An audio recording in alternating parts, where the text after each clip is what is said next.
அனைவருக்கும் வணக்கம். நாமக்கல்லில் இருந்து செயல்படுகின்ற நமது வாகை தமிழ் சங்கத்தின் சார்பாக வாகை யாழிசை தமிழியல் ஆய்வு மன்றம் முன்னெடுத்து கொண்டிருக்கின்ற 5 நாள் தொடர் தேசிய ஆய்வரங்கம் தமிழ்நாடு நாள் ஜூலை 18 அதனை நினைவு கூறும் விதமாக இந்த கருத்தரங்கத்தை நாம் தொடர்ந்து நடத்திட்டு இருக்கிறோம்.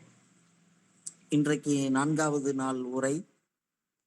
4வது நாள் உரையை தமிழர் பண்பாட்டு கலைகளில் ஒன்றாக இருக்கக்கூடிய கட்டிடக்கலை குறித்த உரையாக நமக்கு வழங்குவதற்காக சென்னை திருவேற்காடு எஸ்ஏ கல்லூரியை சார்ந்த பேராசிரியர் முனைவர் இசக்கியம்மாள் அம்மா அவர்கள் நம் மத்தியில் வருகை தந்திருக்கிறார்கள். தமிழர் கட்டிடக்கலைக்கு ஒரு மிகப்பெரிய பாரம்பரியம் இருக்கு, உங்க எல்லாருக்கும் தெரியும். கிட்டத்தட்ட நம்மளுடைய கட்டடக்கலை நூற்றாண்டு வரலாற்றிலேயே அதையும் அந்த வரலாற்றை எது தொடங்குறோமோ அதுக்கும் முன்னதாக இருந்து பேசப்படக்கூடிய ஒரு கால மரபு தொடர்ச்சியை உள்ளடக்கியது நம்மளுடைய கட்டடக்கலை வரலாறு. சங்க காலத்துக்கு முன்னதாகவே அது தொடங்கிருச்சு. கால வரலாற்று அடிப்படையில் நம்ம அதை பார்த்தோம் அப்படின்னா சங்க காலம், அப்புறம் பல்லவர் காலம், சோழர் காலம், பாண்டியர் காலம், நாயக்கர் காலம்னு ஒரு நீண்ட கால மரபு தொடர்ச்சியை உள்ளடக்கிய கட்டடக்கலை மரபு என்பது தமிழர்களுக்கே உரித்தானதாக நம்ம பார்க்குறோம். அந்த அடிப்படையில் இந்த தமிழர் பண்பாட்டு கலைகளில் ஒன்றாக இருக்கிற கட்டிடக்கலை அப்படிங்கிற தலைப்பில் இன்னைக்கு நமக்கு நிறைய செய்திகளை நம் மத்தியில் வழங்குவதற்காக வந்திருக்கக்கூடிய முனைவர் இசக்கியம்மாள் அம்மா அவர்களை எஸ்ஏ கல்லூரி திருவேற்காடு சென்னையிலிருந்து அம்மா அவர்களை வாகை தமிழ் சங்கத்தின் சார்பாகவும் வாகை தமிழ் சங்கத்தின் கீழ் இயங்குகிற வாகை யாழிசை தமிழியல் ஆய்வு மன்றத்தின் சார்பாகவும் வருகை தந்திருக்கக்கூடிய ஆய்வாளர்கள், ஆய்வறிஞர்கள், பேராசிரியர் பெருமக்கள் ஆகிய உங்கள் எல்லோரது சார்பிலும் அவர்களை வருக வருக என நான் வரவேற்று மகிழ்கின்றேன். அதனுடைய தொடர்ச்சியாக அவர்களை குறித்த ஒரு சிறிய அறிமுகத்தையும் நான் உங்களுக்கு இந்த இடத்துல சொல்லிக்கிறேன்னு விரும்புகிறேன். ஒரு நிமிஷம்.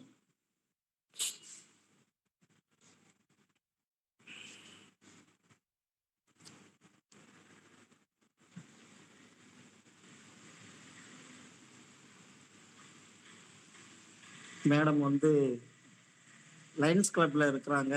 அரிமா முனைவர் இசக்கியம்மாள் அம்மா அவர்கள் MA Tamil, MA yoga, MPhil, PhD, அப்புறம் டிபிஎட், இது மாதிரி நிறைய கல்வி சார்ந்த தளங்கள்ல நிறைய அவங்க தன்னை நிரூபிச்சிருக்கிறாங்க. கிட்டத்தட்ட 20 வருடங்களாக ஆசிரியர் பணியில அனுபவம் வாய்ந்தவர்கள். முனைவர் பட்டம் எழுத்தும் எதிர்ப்பும் அழகிய பெரியவனின் புனைகதைகள் குறித்து ஆய்வு செய்து முனைவர் பட்டம் பெற்றிருக்கிறாங்க. மாநில கல்லூரியில அவங்களுடைய முனைவர் பட்டம் என்பது மாநில கல்லூரியில் நிறைவு பெற்றிருக்கிறது. ஆய்வியல் நிறைஞர் பட்டத்தை வேதாத்திரி மகரிஷி கூறும் வாழ்வியல் நெறிமுறைகள் அப்படிங்கிற தலைப்புல முடிச்சிருக்கிறாங்க. கிட்டத்தட்ட 50க்கும் மேற்பட்ட ஆய்வு கட்டுரைகளை எழுதியிருக்காங்க, தொடர்ந்து எழுதிக்கிட்டு வராங்க. 80க்கும் மேற்பட்ட கருத்தரங்குகளில் உரையாற்றியிருக்காங்க. கிட்டத்தட்ட 110 கல்வி சார்ந்த விருதுகளை வாங்கியிருக்கிறாங்க.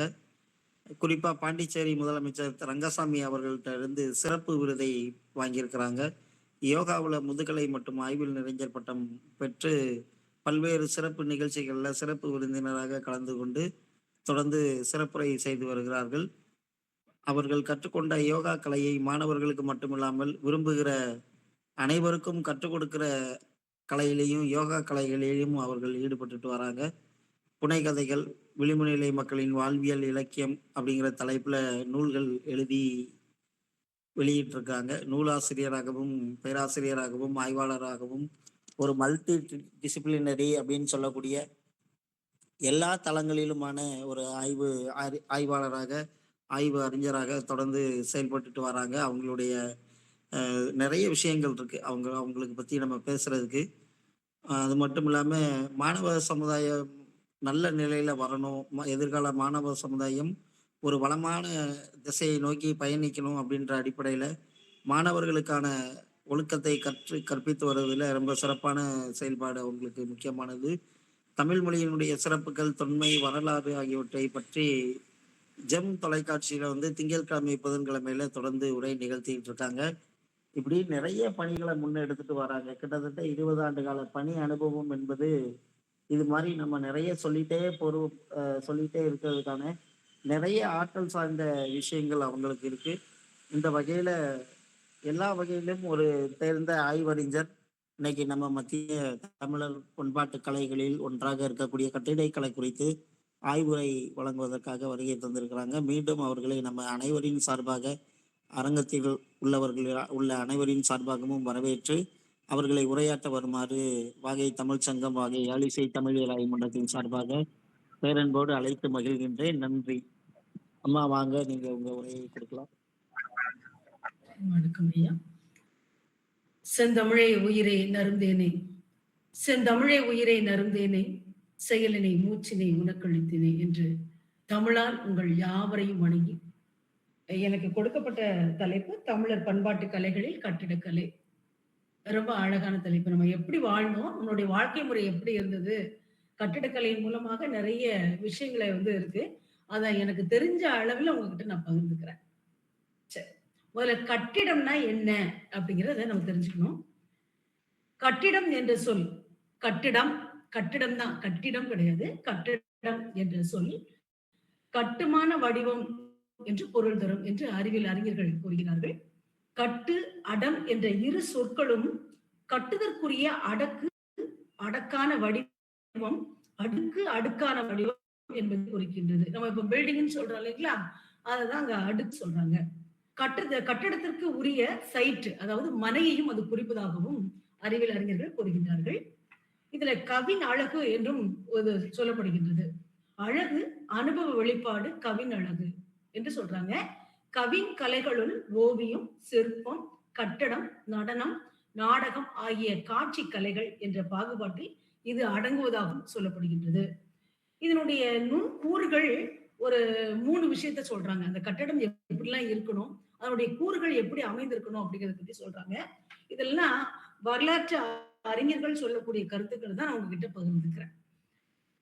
கட்டிடக்கலைக்கு 3 கூறுபாடுகள் உள்ளன. அவை எதற்காக ஒரு கட்டிடம் கட்டப்படுகின்றதோ அதற்கான சமூக தேவைகளை அது நிறைவு செய்ய வேண்டும். அதனுடைய தேவைகள் நிறைவு செய்யணும். சும்மா ஏதோ ஒரு கட்டிடம் கட்டணும், இருந்தோம் போனோம் அப்படின்னு இல்லாம அதனுடைய தேவைகளை இதை நிறைவு செய்யணும். ஒண்ணு, கட்டடத்திற்கு பயன்படும் பொருட்கள், கட்டமைப்பு ஆகியவை உறுதியாகவும் பொருத்தமானதாகவும் நீடித்து நிற்பவையாகவும் இருக்க வேண்டும்.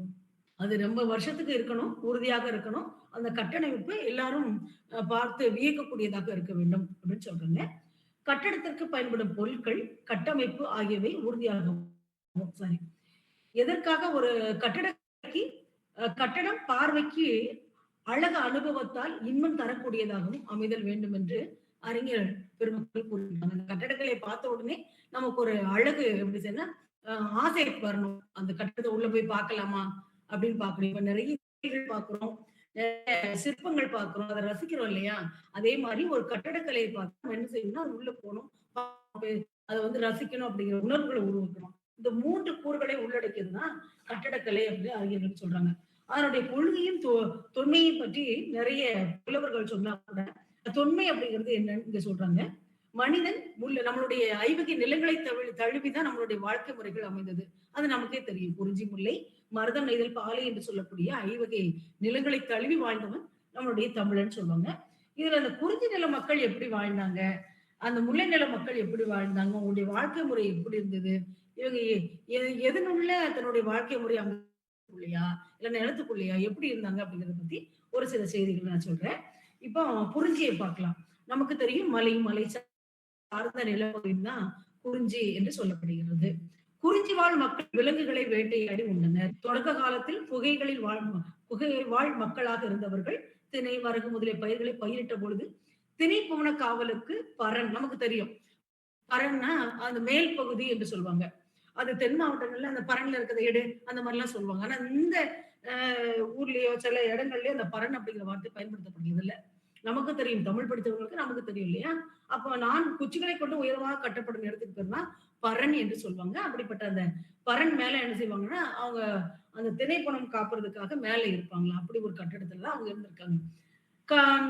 குடிசைகளையும் பரணமைப்பில் கட்டி கொண்டனர். அடுத்தடுத்த வளர்ச்சிக்காக மலைப்பாங்கான பகுதிகளில் கூம்புடன் கூடிய வட்ட தரை அமைப்பில் குடிசை கட்டி வாழலாயினர். வட்டமான ஒரு குடிசையை கட்டி அவங்க வாழ்ந்தாங்களாம். யாருன்னா, இவங்க யாரு? குறிஞ்சி நில மக்கள் இப்படி வாழ்ந்திருக்காங்க. அவங்களுடைய வாழ்க்கை முறை அப்படிதான் இருந்தது. மலையும் மலையும் சார்ந்து இருந்ததுனால, அந்த மலைப்பகுதியில இருக்கக்கூடிய இந்த திணைப்புவனம் காக்கிறதுக்காக மேல இருந்தாங்க. பரண் மேல அப்படி அமைச்சிருந்தாங்க. அவங்களுடைய வாழிடம் அப்படி இருந்தது. அடுத்து பார்த்தீங்கன்னா, முல்லை நிலம். முல்லை நிலம் நமக்கு தெரியும். காடும், கால் சார்ந்த நிலம் தான் அந்த மக்கள் வாழ்ந்தாங்க. காடுகளில் தான் வாழ்ந்தாங்க. அவங்களுடைய அந்த இருக்க காடுகள்ல என்ன விலங்குகள் அதிகமாக இருக்கும் இல்லையா? அந்த விலங்குகளுக்கு அஞ்சி மரங்களில் பரண்கள் கட்டி வாழத் தொடங்கினர். பிறகு ஆ அடர்ந்த காட்டுப் பகுதியில் கிடைக்கும் மரக்கிளைகளையோ, மூங்கிலையோ நட்டும், வலுவான மரக் கம்புகளையும், இலைகளையும் பரப்பி குடிசை அமைத்தனர். கம்புகளாலான தட்டியை குடிசைக்கு வாசலாக அமைத்துக் கொண்டனர். தட்டின்னு சொல்லுவாங்க. அந்த கதவ வந்து அந்த ஒரு எப்படி சொல்றது? 4 பக்கம் அந்த கம்ப நட்டு, அது மேல குடிசை மாரி போட்டதுக்கு அப்புறம், ஒரு கதவு வேணும் இல்லையா? மூடி வேணும் இல்லையா? அத தட்டுன்னு சொல்லுவாங்க. அது தட்டின்னு சொல்லுவாங்க. தட்டின்னு சொல்லுவாங்க. அந்த தட்டியை குடிசைக்கு வாசலாக அமைத்துக் கொண்டனர். கூரையுடன் கூடிய குடிசையை அமைத்துக் கொண்டு வாழ்க்கையை தொடங்கிய அவர்கள், தம் குடிசைக்கு முன்புள்ள முற்றத்தில் தாம் வளர்க்கும் ஆடு, மாடுகளும் கொட்டகை கட்டி அவை தங்க வழி செய்தனர். தாம் மட்டும் வாழல, தன்னை சார்ந்து இருக்கக்கூடிய, தனக்கு உணவு கொடுக்கக்கூடிய இந்த விலங்குகளுக்கு முக்கியத்துவம் கொடுத்தார்கள். அந்த முல்லைநில மக்கள் அப்படிங்கிறத நம்ம இதுல இருந்து தெரிஞ்சுக்கலாம். அடுத்து பார்த்தீங்கன்னா, மருதம் நமக்கு தெரியும். வயலும், வயல் சார்ந்த மக்கள் தான் அங்க வாழ்ந்தாங்க. இவங்களுடைய தொழில் நெல், கரும்பு முதலியவற்றை பயிர் செய்யும் உழவர்கள் வாழும் மருத நிலம் தான் அவங்களுடைய நிலம் இருந்தது. இவங்க எப்படி வாழ்ந்தாங்க? ஒருபடி மேல போயிட்டாங்க. களிமண்ணால் சுவர் எழுப்பி, தென்னை ஓலைகளால் கூரை வைத்து வாழத் தொடங்கினர். இவங்க கூரை அதாவது அந்த 2 மக்கள் எப்படி வாழ்ந்தாங்கன்னா, குச்சிகள 4 பக்கம் நட்டி, அப்புறம் கொஞ்சம் கொஞ்சமா அந்த கூரைகள் எல்லாம் மேய்ஞ்சி இருந்தாங்க. ஆனா இவங்க என்ன செஞ்சாங்க? செவர்கள் எழுப்ப ஆரம்பிச்சாங்க. சுவர்கள் எல்லாம் எழுப்புனாங்க. களிமண்ணினால் ஆன சுவர்களை எழுப்புனாங்க. அப்ப கொஞ்சம் கொஞ்சமா என்ன செஞ்சுட்டாங்க மக்கள்? அவங்களுடைய வாழ்க்கை தரத்த உயர்த்த ஆரம்பிச்சுட்டாங்க. பின்னர் செங்கலால் வீடு கட்டியும், கம்புகளை கொண்டும், புல், வைக்கோல் ஆகியவற்றைக் கொண்டும் கூரை அமைத்தும் வாழலாயினர். அந்த வைக்கோல்லாம் இருக்கு இல்லையா? அது மேல் பகுதியில வச்சு கூரை மாரி வச்சு வாழ ஆரம்பிச்சுட்டாங்க. வாழ்க்கை வசதிகளை பெருக்கும் வகையில் தூண்கள், முற்றம், தாழ்வாரம் முதலிய உட்பிரிவுகளும் கட்டப்பட்டன. அவங்களுடைய அப்படியே ஒண்ணு ஒண்ணா ஒவ்வொரு கட்டிடக்கலையா ஒவ்வொரு அந்த எப்படி சொல்றது? அறை அறையா கட்டும்போது, அவங்களுக்கு இந்த தூண் வச்சா நல்லா இருக்குமே! ஒரு ஒரு இன்னும் அடுத்த ஒரு அறைய வச்சா நல்லா இருக்குமே! அப்படின்னு ஒண்ணு ஒண்ணா அவங்க கட்ட ஆரம்பிச்சாங்க. தன்னுடைய தொழில் அவங்களுடைய அறிவை பயன்படுத்தி தன்னுடைய இருக்கும் இடத்தை, வாழும் இடத்தை அவங்க ஆக்கிக் கொண்டாங்கன்னு நம்ம சொல்லலாம். அடுத்து பார்த்தீங்கன்னா, நெய்தல். நெய்தலுடைய மக்கள் நமக்கு தெரியும்.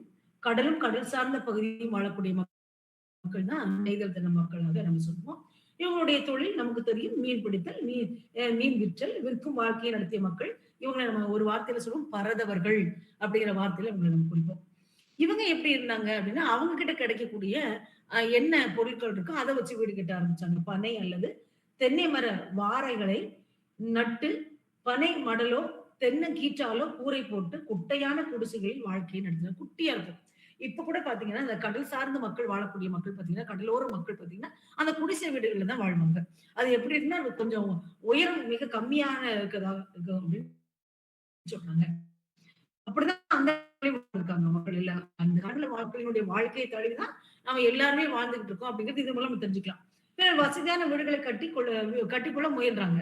அப்புறம் பாத்தீங்கன்னா, பாலை நிலம். நமக்கு தெரியும் பாலை. மணல் சார்ந்த இடங்கள் தான் பாலை. பாலை நிலத்துல வறண்ட நிலத்தை நிலையான குடியிருப்புகளில் வாழ விரும்பவில்லை. அவங்க விரும்பவே இல்ல. யாராவது வறண்ட பூமியில வாழ்வாங்கன்னா வாழ மாட்டாங்க இல்லையா? ஆனாலும் அவங்களுக்கு ஒரு தொழில் இருந்தது. அந்த பக்கம் போறவங்ககிட்டலாம் வழிப்பறி கொள்கை நடத்துவதற்கு ஒரு கூடாரம் போட்டு அந்த இடங்கள்ல இருந்தாங்க. ஆக நம்ம மக்கள் அந்த காலங்களே அந்த கட்டடத்த அவங்க இருக்கக்கூடிய வாழிடத்த அந்தந்த நிலங்களுக்கு தக்கன தன்னை மாற்றிக் கொண்டாங்க அப்படின்னு நம்ம தெரிஞ்சுக்கலாம். இது மூலமா குறிஞ்சி, முல்லை, மருதம், நெய்தல், பாலை மக்களினுடைய வாழ்க்கையும் அந்த அவங்களுடைய உரைகளும் இப்படி இருந்தது அப்படின்னு நம்ம வந்து தெரிஞ்சுக்கலாம். அடுத்து இந்த மக்களை போக நகர வாழ்க்கை அவங்க கிட்ட எப்படி இருந்தது? அதனுடைய அமைப்புகள் எப்படி இருந்தது அப்படின்னு நம்ம பார்க்கலாம். ஒரு ஊரோ நகரமோ அமைய வேண்டுமெனில் அதற்கேற்ப பல வீடுகளோ கட்டடங்களோ இருத்தல் வேண்டும். நம்ம சொல்லுவோம் இல்லையா? இப்ப நிறைய குடிசைகளா இருந்தா அது தனித்தனியே இருக்குன்னு சொல்லுவோம். ஒரு நகரம் அப்படின்னா நமக்குள்ளே ஒரு இமேஜின் வச்சுப்போம். இது இப்படிதான் இருக்கும். பெரிய பெரிய கட்டடங்கள் இருக்கும். அங்க எல்லாமே கிடைக்கும் அப்படின்னு நம்ம நினைப்போம் இல்லையா? அதத்தான் நகரம்னு சொல்லுவாங்க. இத நகர அமைப்புன்னு கொண்டு வந்தாங்க. வெட்ட வெளியாக இருக்கும் மைதானமும், புதரும் காடுமாக மண்டி கிடக்கும் இடமும் சமப்படுத்தப்பட்டு திருத்தம் செய்த நிலையில் பல வீடுகளோ, கட்டிடங்களோ கட்டப்பட்டால் அதுதான் ஒரு ஊராகவும், நகரமாகவும் மக்கள் வந்து கொண்டாடினர். அப்படி இப்படி அங்கங்க கிடக்கும் இல்லையா? சிதஞ்சு கிடக்கக்கூடிய இந்த நிலங்களை எல்லாம் தூய்மைப்படுத்தி, பதப்படுத்தி அதுல என்ன செஞ்சாங்க? அழகான கட்டிடங்கள கட்டுனாங்க. இது நகரமாகும்னு சொல்லப்பட்டது. இத வந்து பெயர்கள் நெறைய வச்சாங்க. சிற்றூர், நகரம், பட்டினம், பாசறை, தலைநகரம் இப்படி நெறைய பெயர்கள்ல வழங்க ஆரம்பிச்சாங்க அந்த காலங்கள்ல. இந்த ஊர்களை பாகுபடுத்தும்போது நகரம், பட்டினம் அப்படிங்கிறது பெரிய ஒரு சொற்களாக சொல்லப்பட்டது. சிற்றூர்ன்னு சொல்றாங்க. அத எப்படி இதுல பயன்படுத்துனாங்கன்னா, சிறிய ஊர். இந்த சிறிய ஊர்ல என்ன இருக்கும்? சிறு குடிசைகளையோ, வீடுகளையோ கொண்டது தான். வசதிகள் மிக குறைவாக இருக்கும். அந்த இடத்த தான் சிற்றூர் என்று சொல்லக்கூடியது. அது சின்ன ஊரு அப்படின்னு சொல்றாங்க. அப்ப நகரம் எப்படி இருக்கும்? பல்வேறு தொழிற்சாலைகளையும், அரசாங்க, நிர்வாக, மாவட்ட தலைமை அலுவலகங்களும், கலைக்கூடங்களும், காவல் நிலையமும் இவை அனைத்துமே கொண்டதா எதுன்னு சொல்லுவாங்க? நகரம்னு சொல்றாங்க. இதெல்லாம் இருக்கணும். ஒரு நகரத்துல இதெல்லாம் இருக்கணும். ஆனா ஒரு சிற்றூர்ல அது இருக்காது. அதனால தான் வசதிகள் குறைவு இருப்பதனால அதுக்கு சிற்றூர் என்று பெயர்ன்னு சொல்றாங்க. அடுத்து பட்டினம். ஆறுகள், கடல் துறைமுகங்கள், வணிக தலைமை நிலையங்கள், கருவூலங்கள், ஆபர ஆபரண தொழிற்கூடங்கள், நெசவு சாலைகள், அயல்நாட்டு வணிகர் தங்குமிடங்கள், மாவட்ட தலைமை அதிகாரிகள் தங்குமிடங்கள் ஆகிய இவற்றை எல்லாம் சேர்ந்தது பட்டினம் என்று சொல்லுவாங்க. அந்த அலுவலர்களும், அந்த அலுவலர்கள் தங்கக்கூடிய குடியிருப்புகளுக்கு தான் இந்த பட்டினம் அப்படிங்கிற பேர் கிடைச்சது. அப்புறம் படை வீடு நமக்கு தெரியும். இது வந்து மன்னர்களுடைய ஆட்சி காலத்துல இது பாசறைன்னு சொல்லுவாங்க. படை வீடு இன்னொரு பேர் என்னன்னா பாசறைன்னு சொல்லுவாங்க. அது நாட்டை பாதுகாப்பிற்காக எப்போதுமே போர் வீரர்கள் சேர்த்து சித்தப்படுத்துவதற்காகவும், போர் முகத்தில் சுற்றுப்புறங்களில் நமக்கு தெரியும். அரசன் வந்து அவன் நாடுகள்ல தங்குனா, அவனுடைய நாட்டுல தங்குனா அதுக்கு பேரு அரண்மனை.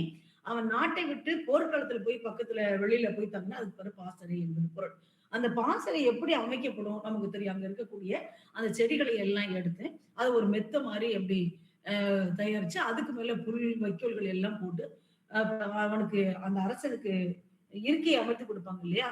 அதுதான் என்ன சொல்லுவாங்க அப்படின்னா, பாசறைன்னு சொல்லுவாங்க. இப்படி வாழ்ந்திருக்காங்க.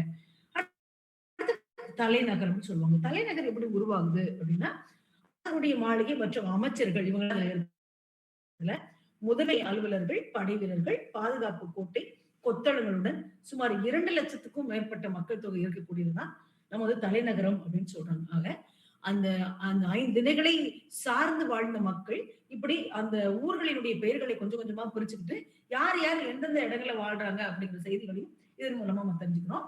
சிற்றூர், நகரம், பட்டினம், படைவீடு அல்லது பாசறை, தலைநகரம் இப்படி அவங்களுடைய அந்த இடத்த வந்து பிரிச்சுக்கிட்டாங்க. இத வந்து நம்ம கொஞ்சம் கொஞ்சமா மாறி சங்க காலத்துல எப்படி இருந்தது?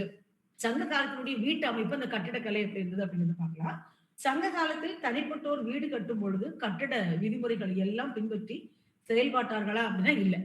அவங்க எதையுமே அவங்க வந்து பார்க்கல. பண்டைய காலத்திலிருந்தே மயமதம் என்னும் சிற்ப நூல் வழக்கத்தில் உள்ளது.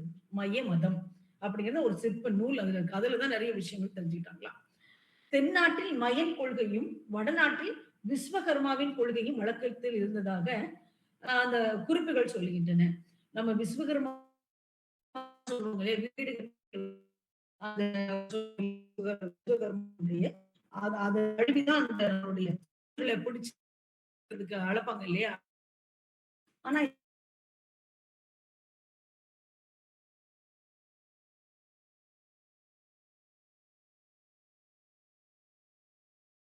வடநாட்டுல தான் இத பயன்படுத்தியிருக்காங்க. இத விஸ்வகர்ம கொள்கை அப்படிங்கிற அந்த கொள்கைய பயன்படுத்தி இத கட்டடக்கலையை உருவாக்குனாங்கன்னு சொல்றாங்க. இந்த சங்க காலத்துல நமக்கு தெரியும் சிலப்பதிகாரம், மணிமேகலை இந்த மாரி அந்த ஐம்பெரும் காப்பியங்களில் ஒன்றாக சொல்லக்கூடிய சிலப்பதிகாரம், மணிமேகலையும் அந்த இந்திர விழா எடுத்த காதையில் நிறைய இந்த கட்டிடங்கள பத்தி தான் சொல்லப்பட்டிருக்கும் அதுல. ரொம்ப அழகான பாடல்கள். அது நமக்கு எல்லாத்துக்குமே தெரியும். "நுண்வினை கம்மியர் காண மரபின் துயரிய சிறப்பினவர் தொல்லோ தொல்லோ உதவி மயல் விதித்து கொடுத்த மரபின இவைதான்" என்று வரும் பாடல்கள். இது இளங்கோவடிகள் ரொம்ப அழகா சொல்வாரு. அந்த மயன் என்று சொல்லக்கூடிய அந்த தச்சன் ரொம்ப அழகா அந்த கட்டடக்கலையை உருவாக்குனா எங்க சிலப்பதிகாரத்தினுடைய அந்த இடத்துல அப்படின்னு சொல்லுவாங்க. ஏன்னா வடிகளை எடுத்துக்காட்டாக நம்ம சொல்லலாம்.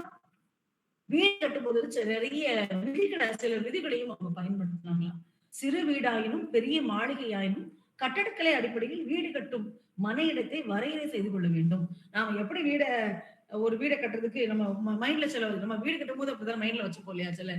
நான் எனக்கு இதா இருக்கணும், இந்த இடத்துல இது இருக்கணும், அந்த இடத்துல இது இருக்கணும்னு சொல்றோம் இல்லையா? ஆனா வாஸ்துப்படி சில பேர் சொல்றாங்க, அக்னி மூலை, இந்த இடத்துல தண்ணி வைக்கணும், அந்த இடத்துல அந்த சமையல் கூடம் இருக்கணும் இப்படிலாம் சொல்றோம் இல்லையா? அந்த மாரி இவங்க என்ன செய்றாங்க, அந்த காலத்துல அமைச்சிருக்காங்க. நாங்க இப்பதான் அந்த நவீன வாழ்க்கைக்கு வந்துதான் இதெல்லாம் நம்ம பண்ணோம் அப்படிங்கிறது இல்ல. சங்க காலம் முதலே அது இருந்திருக்கு அப்படிங்கிறது இதன் மூலம் தெரிஞ்சுக்கலாம். வீடு பறித்தல், அத்திவாரம் அமைக்க பள்ளம் தோண்டுதல், கல்லும் சுண்ணாம்பும் கலந்து அழுத்தமாக அடிப்படை போடுதல். அந்த சுண்ணாம்பையும் கல்லையும் போட்டு தான் அந்த அஸ்திவாரம் போட்டிருக்காங்க அந்த காலங்கள்ல. அத சொல்றாங்க. இது வந்து எதுலன்னா சிலப்பதிகாரத்துல சொல்லப்பட்டதாக சொல்றாங்க. அப்புறம் முகப்பு முதல் வாயில் அதான் முகப்பு நிலைய சொல்றாங்க. நிலையிடுதல் சொல்றோம். நிலையிடுறோம் அப்படின்னு சொல்லுவாங்க இல்லையா? அந்த வாசல்ல நிலை வைப்பதற்கு தான் நிலையிடுதல் என்று சொல்லக்கூடியது. கலதர் கலதர் என்பதற்கு ஜன்னல் என்பது பொருள். தமிழ் அர்த்தம் வந்து கலதர். அந்த ஜன்னல் அமைத்தல். அப்புறம் விட்டம். விட்டம்னா அந்த வீட்டினுடைய உட்பகுதியில் இருக்கக்கூடியது விட்டம் என்று சொல்லக்கூடியது. மேற்கூரையை தேய்த்து அமைத்தல், தளவரிசை அமைத்தல், சுவர்களுக்கு சுண்ணாம்பு கலவை பூசுதல், வெள்ளை இடத்துல நம்ம சொல்லுவோம் இல்லையா? அந்த விஷயங்களை எல்லாம் இப்ப நம்ம என்னென்ன செய்யறோமோ அதெல்லாம் அந்த காலங்கள்ல செஞ்சிருக்காங்க. அப்போ அந்த அந்த நவீன காலத்துல நம்ம இப்ப பெயிண்ட் அடிச்சுக்கலாமே தவிர, பெயிண்ட் அடிச்சு நம்மளுடைய நவநாகரிகத்துல வாழ்றோமே தவிர, அந்த காலங்கள்ல எல்லா அடிப்படை வசதிகளையும் அவங்க செஞ்சிருக்காங்க. அதாவது அந்த இடங்கள் வேணா வேற வேற இருக்கலாமே தவிர, ஆனா அவங்க பயன்படுத்தின அந்த இதெல்லாம் ரொம்ப அழகான ஒரு கவினா தான் இருந்துச்சு. கவின் கலைகளாவும் கட்டிடம் இருந்துச்சுன்னு நம்ம பார்க்கலாம். மண் சுவர் குடிசையில் வாழ்ந்தவர்கள் நாகரிகப்படி நிலையில் செங்கற்களை அடுக்கி சுவரமைத்து வீடு கட்டணும். சரி, அப்புறம் இந்த இதெல்லாம் போனதுக்கு அப்புறம் இந்த சுண்ணாம்பு, இந்த களிமண்கள்லாம் போனதுக்கு அப்புறம் அவங்க செங்கல்களை வந்து என்ன செஞ்சாங்க பயன்படுத்த ஆரம்பிச்சாங்க அப்படின்னு சொல்றாங்க. இது பெருமநாட்டு படையில சொல்லுது அந்த பாட்டு நூல்கள் சொல்லுது. சுடுமண் ஓங்கிய நெடுநகர் வரைப்பின் அப்படிங்கிற அந்த வார்த்தை எதுல இருக்குன்னா பெரும்பாலாற்று படையில இருக்கு. சுடுமண் என்பதற்கு நமக்கு தெரியும் சுட்டமண், அதாவது செங்கலை தான் சுடுமண் என்று சொல்றாங்க. அந்த மக்கள் இதை பயன்படுத்த ஆரம்பிச்சாங்க. இட்டிகை நெடுஞ்சுவர், இட்டிகை என்பதற்கு செங்கல் என்பதுதான் பொருள். சுடுமண் என்றாலும் இட்டிகை என்றாலும் செங்கல் என்ற வார்த்தையை குறிப்பதாக சொல்றாங்க. சிற்றில் நற்றூன் பற்றி கவைத்துற்ற நாற்கால் பந்தர் சிறுமனை வாழ்க்கை. அதாவது கவைத்துற்ற என்பதற்கு பிரிவு தோன்ற அப்படின்னு அர்த்தம். அந்த எப்படின்னா அந்த இல்லத்தை நமக்கு தெரியும், இல்லத்தை ஆளக்கூடியவள் இல்லாள் அப்படிலாம் நம்ம சொல்றோம் இல்லையா? மனையை ஆளக்கூடியவள் மனைவி அப்படிலாம் சொல்றோம் இல்லையா? அந்த தொழில்வையின் காரணமாக அந்த தலைவன் அவளை விட்டு போகும்போது அந்த இல்லத்துல அவளை விட்டுட்டு போங்கனா அப்படி விட்டுட்டு போகக்கூடிய அந்த செய்தியை தான் இதுல சொல்றாங்க. அப்ப அந்த இல்லம் அப்படிங்கிறது அந்த ஒரு பாதுகாப்பாக இருக்கக்கூடிய ஒரு இடம் என்பது நம்ம தெரிஞ்சுக்கலாம். இதுதான் இங்க சொல்றாங்க. அது மட்டும் இல்ல, புல்வெய்ய குரம்பை குடிதோறும் பகிர்ந்து, இது புறநானூறு சொல்லுது. படலை பந்தர் புல்வை குரம்பை, குரம்பை என்பதற்கு சிறு குடில் என்பது பொருள். பருவ வரத்து பாமலை கடுப்ப கருவை வேய்ந்த கவின்குடி சீரூர். சீரூர் கவின் சீரூர் சீர்னா சிறிய ஊர் என்பது பொருள். கருவை என்பதற்கு பெரிய என்பது பொருள். சிறிய ஊராக இருந்தாலும் அந்த ஊருக்கு அழகு சேர்க்கக்கூடியதுன்னா அங்க வாழக்கூடிய மக்களுடைய நிலை, அவங்க வாழக்கூடிய அந்த இடம் உறையுள் அப்படின்னு சொல்றாங்க. ஏன்னா ஒரு பாடல்கள் மூலம் தெரிஞ்சுக்கலாம். ஓவத்தன்ன இடைநுடை வரைப்பின், இது நற்றினை சொல்லுது. ஓவம் என்பதற்கு ஓவியம் என்பது பொருள். ஓவத்தன்ன வினைப்புனை நல்கில். அந்த அந்த செவர்கள் எல்லாம் எழுப்புறதுக்கு அப்புறம் அவங்களுக்கு அந்த ஓவியத்தின் மேல ஒரு ஆசை வந்துருச்சு. சிற்பங்கள் அந்த அந்த ஓவியத்தின் மேல வந்ததுனால நிறைய என்ன செஞ்சாங்க, அந்த கலர் வண்ண பூச்சி இருக்கு இல்லையா, அதை வச்சு நிறைய பெயிண்ட் பண்ண ஆரம்பிச்சாங்க. அதுல நிறைய ஓவியத்தை வரைஞ்சாங்க. தனக்கு தேவையான ஓவியங்கள் எல்லாம் அதுல வரைஞ்சு அதுல அழகு பார்த்தாங்கன்னு சொல்றாங்க. அந்த பெருமனைகள் கட்டிய காலத்தில் மக்கள் தன் வளத்துக்கும் வசதிக்கும் ஏற்ப வீட்டின் பல பகுதிகளிலும் படிகளும் கூடிய திண்ணைகளையும் கட்டி வாழ்ந்தாங்க. இப்படியே வாழ்ந்த ஒரு சின்ன குடிசையாக இருந்துச்சு. அப்புறம் சுண்ணாம்பு அந்த இதெல்லாம் வச்சு கட்டினாங்க. அப்புறம் 4 இப்படி குச்சிகளை வச்சு கட்டினாங்க. கூரை வேந்தாங்க. இப்படிலாம் கட்டின மனுஷங்க. அப்ப நாள் போக போக போக அவங்களுடைய வாழ்க்கை தரத்தை உயர்த்த ஆரம்பிச்ச உடனே திண்ணைகளை வச்சு வீடுகளை கட்ட ஆரம்பிச்சாங்க. ஏன் இந்த திண்ணைகளை வச்சு வீடு கட்டணும் அப்படின்னா, வழிப்போக்கர்கள் அப்பெல்லாம் கால்நடை தான் இல்லையா? அந்த கால்நடையா நடந்து போகக்கூடிய அந்த வழிப்போக்கர்கள் போகிறதுக்காக என்ன செஞ்சாங்க, அந்த திண்ணைகளை வச்சு வீடு கட்ட ஆரம்பிச்சாங்க. அந்த திண்ணைகள் ரொம்ப அழகாவும் இருந்தது. அந்த சுவர்கள் எல்லாம் ஓவியங்கள் வரைக்கப்பட்டது. மாடக்க சித்திரம் என கூறி காட்டியது நினைவில் கொள்ளலாம். பவனந்தி முனிவர் சொல்றாரு, சித்திரம் வெளியிலூட்டும் என்பதை மாடக்க சித்திரம் என்ற அழகான அந்த நூல்ல நம்ம பார்க்கலாம் அப்படின்னு அவர் சொல்றாரு. அழகிய அரண்மனை மாடத்தில் தீட்டப்பெற்ற வேங்கை புலியின் ஓவியத்தை கண்டதும் கரிய பெருமான் நடுங்கி முருகிறதாம். அப்படின்னா என்ன அர்த்தம்னா, அழகான அந்த செவர்ல ஓவியம் வரைகிறாங்க, ஒரு புலியை வரைகிறாங்க. புலி பார்த்த உடனே மான் பார்த்து பயப்படுதான், புலியை பார்த்து பயப்படுதான். அந்த அளவுக்கு அந்த ஓவியம் வந்து மிக சிறப்பாக இருந்தது, அப்படி தத்ரூபமாக இருந்தது அப்படின்னு நம்ம எடுத்துக்கலாம் இது மூலமா. அப்போ இவங்க வந்து கட்டடக்கலையில மட்டும் இல்ல, சிற்பக்கலையிலும் மிக நேர்த்தி பெற்றவங்களாக இருந்தாங்க அப்படின்னு நம்ம தெரிஞ்சுக்கலாம். எழில் மாடத்து கைவுறை கிளர்வேங்கை காணில் வெறுவுற்று மைவுற மடைப்பிடி மடநல்லார் விதிப்புற அப்படிங்கிறது அந்த பாட்டினுடைய பொருளாக சொல்லப்பட்டது. கைப்புனை என்பதற்கு கையால் எழுதப்பட்ட, கையால் வரையப்பட்ட கைப்புனை. வெறுவு, வெறுவு என்றால் அச்சம். விதிர்ப்பு, விதிர்ப்பு என்பதற்கு நடுக்கம். இதெல்லாம் பார்த்து என்ன செய்யுது, அந்த அந்த பெண் யானை வந்து பயப்படுது அப்படின்னு சொல்றாங்க. அச்சமுறுகிறது என்பது அதனுடைய பொருளாக நம்ம எடுத்துக்கலாம். அரசருக்கே தனிப்பட்ட சொந்தமான சித்திர மாடங்களும் அக்காலத்தில் இருந்தது. நமக்கு தெரியும் அரசர்கள்னா உடனே நமக்கு நினைவுக்கு வரவங்க யாருன்னா மூவேந்தர்கள் இல்லையா? மூவேந்தர்கள் நமக்கே தெரியும் யாருன்னா சேர சோழ பாண்டிய மன்னர்கள். இவங்க என்ன செஞ்சாங்கன்னா கட்டடக்கலைக்கு நிறைய முக்கியத்துவம் கொடுத்தாங்க. நமக்கு தெரியும். அவங்க அரண்மனைக்கு உள்ளேயும் வெளியேயும் மக்களுக்காகவும் நிறைய கோட்டைகளை கட்டினாங்க. அவங்களுடைய தடவாளங்களை அத பயன்படுத்துறதுக்காக நிறைய குடில் கட்டினாங்க அப்படிங்கிறது நமக்கு வரலாற்று செய்தியாக தெரியும். அதை பார்க்கலாம். மூவேந்தர்களும் அவர்கள் கட்டிய கோட்டைகளை பத்தி இப்ப பார்க்கலாம். மூவேந்தர்களை பொறுத்தவரையில் தன் அரண்மனைக்கும் மக்களுக்கும் தக்க பாதுகாப்பு அளிக்கும் நோக்கத்தில் ஞாயில்களுடன் கோட்டையும் மதில்களையும் எழுப்பித்தனர். ஞாயில்கள், ஞாயில் என்பதற்கு என்ன பொருள் என்றால் முதலே சொன்ன மாதிரி படைக்கலங்களை சேமித்து வைப்பதற்கும் பகைவர் மீது செலுத்துவதற்குமான இடம் என்பது பொருள். அந்த அவங்க பயன்படுத்துவாங்க இல்லையா, அந்த பயன்படுத்தக்கூடிய அந்த கருவிகள் எல்லாம் வைக்கக்கூடிய ஞாயில் என்பது. இதெல்லாம் யாரு இந்த இந்த சின்ன சின்ன அறைகள் எல்லாம் கட்டினவங்க யாருன்னா நம்மளுடைய மூவேந்தர்கள் தான் அப்படின்னு குறிப்புகள் சொல்லுது. பொதுவாக மக்களை காப்பதற்காக முற்கால அரசர்கள் ஊர்களையும் நகரங்களையும் சுற்றி கோட்டைகளையும் கட்டினர். எதிரிகள் உள்ள வராம இருக்கிறதுக்காக பெரிய பெரிய கோட்டைகள் எல்லாம் கட்டினாங்க இல்லையா? அந்த கோட்டைகளும் இந்த கட்டடக்கலையினுடைய முக்கிய அம்சமாக சொல்லப்படுகிறது. சிறு குறுநில மன்னர்களும் மலைகளும் அடர்த்தியான காடுகளும் இருந்த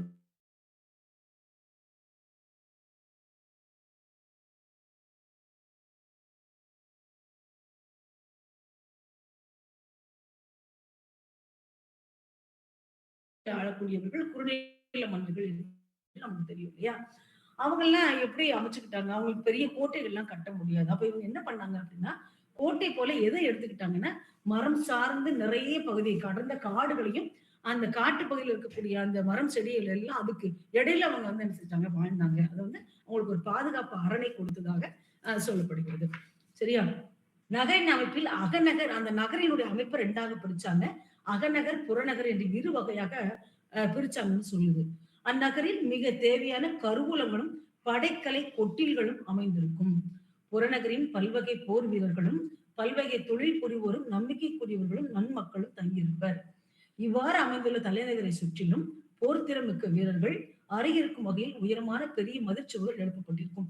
அந்த போர் வீரர்கள் எல்லாம் தங்குறதுக்காக நிறைய கட்டிடங்கள் கட்டி கொடுக்கப்பட்டது. அவங்க பெரிய பெரிய மதில் சுவர்கள் மிக நீளமாக இருக்கும். ஏன் அந்த மதில் சுவர்கள் நீளமாக இருக்கும் நமக்கே தெரியும். எதிரிகள் உள்ள வராம இருப்பதற்காக அந்த கோட்டைகள் எல்லாம் கட்டினாங்க. இதை 2ஆக பிரிச்சாங்க. நான் முதலே சொன்ன மாதிரி அகநகர், புறநகர் என்று 2ஆக பிரிச்சாங்க. அப்ப அகழிகள் சொல்றாங்க. அந்த அந்த கோட்டை அமைப்பு எல்லாம் ஏற்படுத்தினதுக்கு அப்புறம் அந்த எதிரிகள் உள்ள வராம இருக்கிறதுக்காக அந்த கோட்டைக்கு அந்த அகழிகள்ல என்ன பண்ணுவாங்க அப்படின்னா, பெரிய ஒரு அகழிகள் தோண்டி, அதாவது பள்ளங்கள் தோண்டி அதுல நிறைய நீர்களை எல்லாம் பாய்ச்சி அதுல முதலைகள் எல்லாத்தையும் போட்டுருவாங்களாம். அந்த முதலைகள் எல்லாம் அது உள்ளே இருக்கும்போது என்ன செய்ய மாட்டாங்களா, உள்ள வர முடியாது. முதலைகள் தாண்டி அவங்களால என்ன செய்ய முடியாது, எதிரி படைகள் எல்லாம் உள்ள வர முடியாது.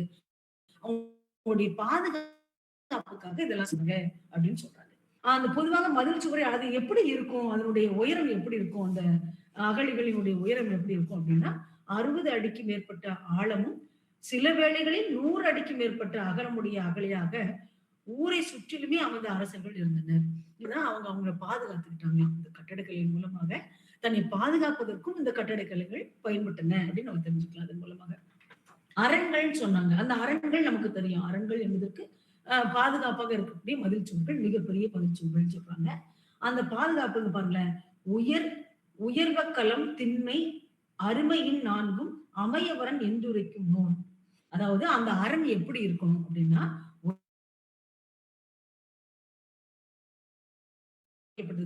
அரண் என்று பொருள். இப்படிப்பட்டதாக விளங்கியதுதான் அந்த அரண். இப்படி அரண்களில் வாழ்ந்தவர்கள் தான் நம்மளுடைய மன்னர்கள். மன்னர்களுக்கு தான் இந்த மன்னன் என்பவன் யார், நாட்டை ஆளக்கூடியவன். அந்த நாட்டை ஆளக்கூடிய மன்னன் எப்படி இருக்கணும் அப்படின்னா, தான் மட்டும் வாழாமல் தம்மை சுற்றி இருக்கக்கூடிய மக்களுக்கும் பாதுகாப்பு கொடுக்கக்கூடியவனாக இருக்க வேண்டும் அல்லவா? அதனாலதான் அந்த மாதிரி அரண்களையும் கோட்டைகளையும் அகம்புறம் என்று சொல்லக்கூடிய நகர்களையும் வைத்து அவங்க ஆண்டாங்க அப்படின்னு நம்ம தெரிஞ்சுக்கலாம். அந்த கோட்டை மதிலரண் அப்படின்னு பேரு. கோட்டை மதிலரண் மிக உயரமாக இருக்கக்கூடிய அந்த அரண்களை அமைச்சாங்க அப்படின்னு சங்க இலக்கிய பல குறிப்புகள் வந்து இலக்கியங்கள் இருக்கக்கூடிய பல குறிப்புகள் நம்ம தெரிஞ்சுக்கலாம். எடுத்துக்காட்டாக யார் நம்ம சொல்லலாம் அப்படின்னா, உக்கிர பெருவழுதி, பாண்டியனுடைய உக்கிர பெருவழுதியில நம்ம இத தெரிஞ்சுக்கலாம் அப்படின்னு சொல்றாங்க. அவன் நிறைய படையெடுத்து போகக்கூடிய வேளையில, அந்த அந்த அரண்கள தான் முதல்ல வந்து தா எதிரினுடைய அரண்மனையில இருக்கக்கூடிய அந்த பெரிய மதில் சுவர்கள் தான் தாக்குவான் அப்படிங்கிறது புலவர்களால் சொல்லப்படுவது. அதுக்கப்புறம் பார்த்தீங்கன்னா, அரண்மனைகள். அரண்மனைகள் எப்படி இருக்கும்? நமக்கு தெரியும். சாதாரண மக்கள் வாழக்கூடிய கட்டிடங்கள் வேற, அந்த அரசர்கள் வாழக்கூடிய அந்த அரண்மனைகளினுடைய தரம் வேற மாரி இருக்கும் இல்லையா? அழகா சொல்றாங்க. "படையாற்றலும் கொடையாற்றலும் மிக்க வேந்தர்கள் தம் நாட்டினை பாதுகாப்பதில் கண்ணும் கருத்துமாக இருந்தனர்." உண்மைதான். தலையாலங்கானத்து செருவென்ற பாண்டியன் நெடுஞ்செழியன் போர் நிமித்தம் பகை நாட்டில் தன் படையுடன் தங்கியுள்ளான். தெரியும். இப்ப நெடுஞ்செழியன் என்ன செய்யறான்? போருக்காக வெளியே போறான். வெளியே போகக்கூடிய வேளையில அந்த நாம முதலே சொன்ன மாதிரி பாசறையில தங்கி இருக்கிறான். அந்த நெடுநல் வாடையில அது வரும் இல்லையா? தலைவி வந்து அழகான மெத்தைகள் இருக்கு, நிறைய ஜன்னல்கள் இருக்கு, சாளரங்கள் இருக்கு, மிகப்பெரிய அந்த கொடிகள் எல்லாம் தொங்குகின்றன. எல்லாமே அழகழகா இருக்குது. ஆனா அவளுக்கு தூக்கம் வரவில்லை. ஏன் வரல? தன்னுடைய தலைவனை பிரிந்திருப்பதனால அங்க தூக்கம் வரவில்லை. அப்போ அங்க அந்த இடத்துல ஊமைப்படுத்துவாரு. ரொம்ப அழகா ஆசையை ஊமைப்படுத்திருப்பாரு. அந்த சாளரங்களையும், அந்த கட்டிடங்களையும், அந்த உயரமான அந்த அந்த மாடியின் மேல இருக்கக்கூடிய அந்த உத்திரங்களை பத்தி ரொம்ப அழகா அவரு சொல்லியிருப்பாரு. அதான் அங்க சொல்றாங்க. அப்ப அவன் என்ன செய்யறான்? பாசறையில தங்கி இருக்கிறான். நான் முதலே சொன்னது மாதிரி, அந்த அங்க இருக்கக்கூடிய மடவம் பூச்செடி அப்படின்னு சொல்லக்கூடிய அந்த மடவம் பூச்செடியை வச்சுதான் நிறைய அந்த மெத்தைகள் எல்லாம் மெத்தை மாரி இருக்கக்கூடிய அந்த அரண்மனை மாரி அப்படி நினைச்சுக்க வேண்டியதான். அவன் படுக்கக்கூடிய அறை, அந்த காடுகளை எல்லாம் திருத்தி, வேடர்களை எல்லாம் கூப்பிட்டு அந்த அவன் தூங்கக்கூடிய இது பண்ணுவானாம், தெளிவுபடுத்துவானாம். இந்த இடத்தெல்லாம் நல்லா கிளீன் பண்ணிட்டு, அந்த இடத்துல ஃபுல்லா அந்த மடவம் பூச்செடிகளை எல்லாம் கீழ வச்சுட்டு, அதுக்கு மேல அந்த புற்களும், வைக்கோல்களும் வச்சு ஒரு அழகான ஒரு படுக்கை அறைய ரெடி பண்ணுவாங்கன்னு சொல்லுவான்.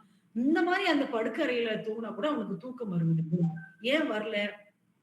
அது நமக்கு தெரியும் எல்லாமே. அந்த போர்க்களத்துல இருக்கக்கூடிய அந்த மக்கள் யாருமே தூங்கல. நடுவுல அந்த அரசனுடைய பாசறை இருந்தாலும், அதை சுற்றி இருக்கக்கூடிய அந்த சின்ன சின்ன அறைகள் எல்லாம் குட்டி குட்டி அறைகள். இது எப்படி சொல்றதுன்னா, ஒரு நாட்டுல இருந்து இன்னொரு நாட்டுக்கு படையெடுத்து போகும்போது எப்ப திரும்பி வருவாங்க நமக்கு தெரியாது இல்லையா? அவங்க தங்குவதற்காக அந்த சின்ன சின்ன அறைகள் எல்லாம் கட்டப்படுமா. அந்த அறைகள் எப்படி அங்க அந்த அறைகள்லாம் யார் இருப்பாங்க? படை வீரர்கள் எல்லாம் இருப்பாங்க. அப்புறம் அமைச்சர்கள் இருப்பாங்க. இப்படி ஒவ்வொருத்தரும் சுத்தி சுத்தி இருப்பாங்க. நடுவுல யார் இருப்பா? அரசன் இருப்பான். அவனுக்கு ஏன் தூக்கம் வரல? அங்க வந்து அரசிக்கு தலைவனுடைய பிரிவினால தூக்கம் வரல.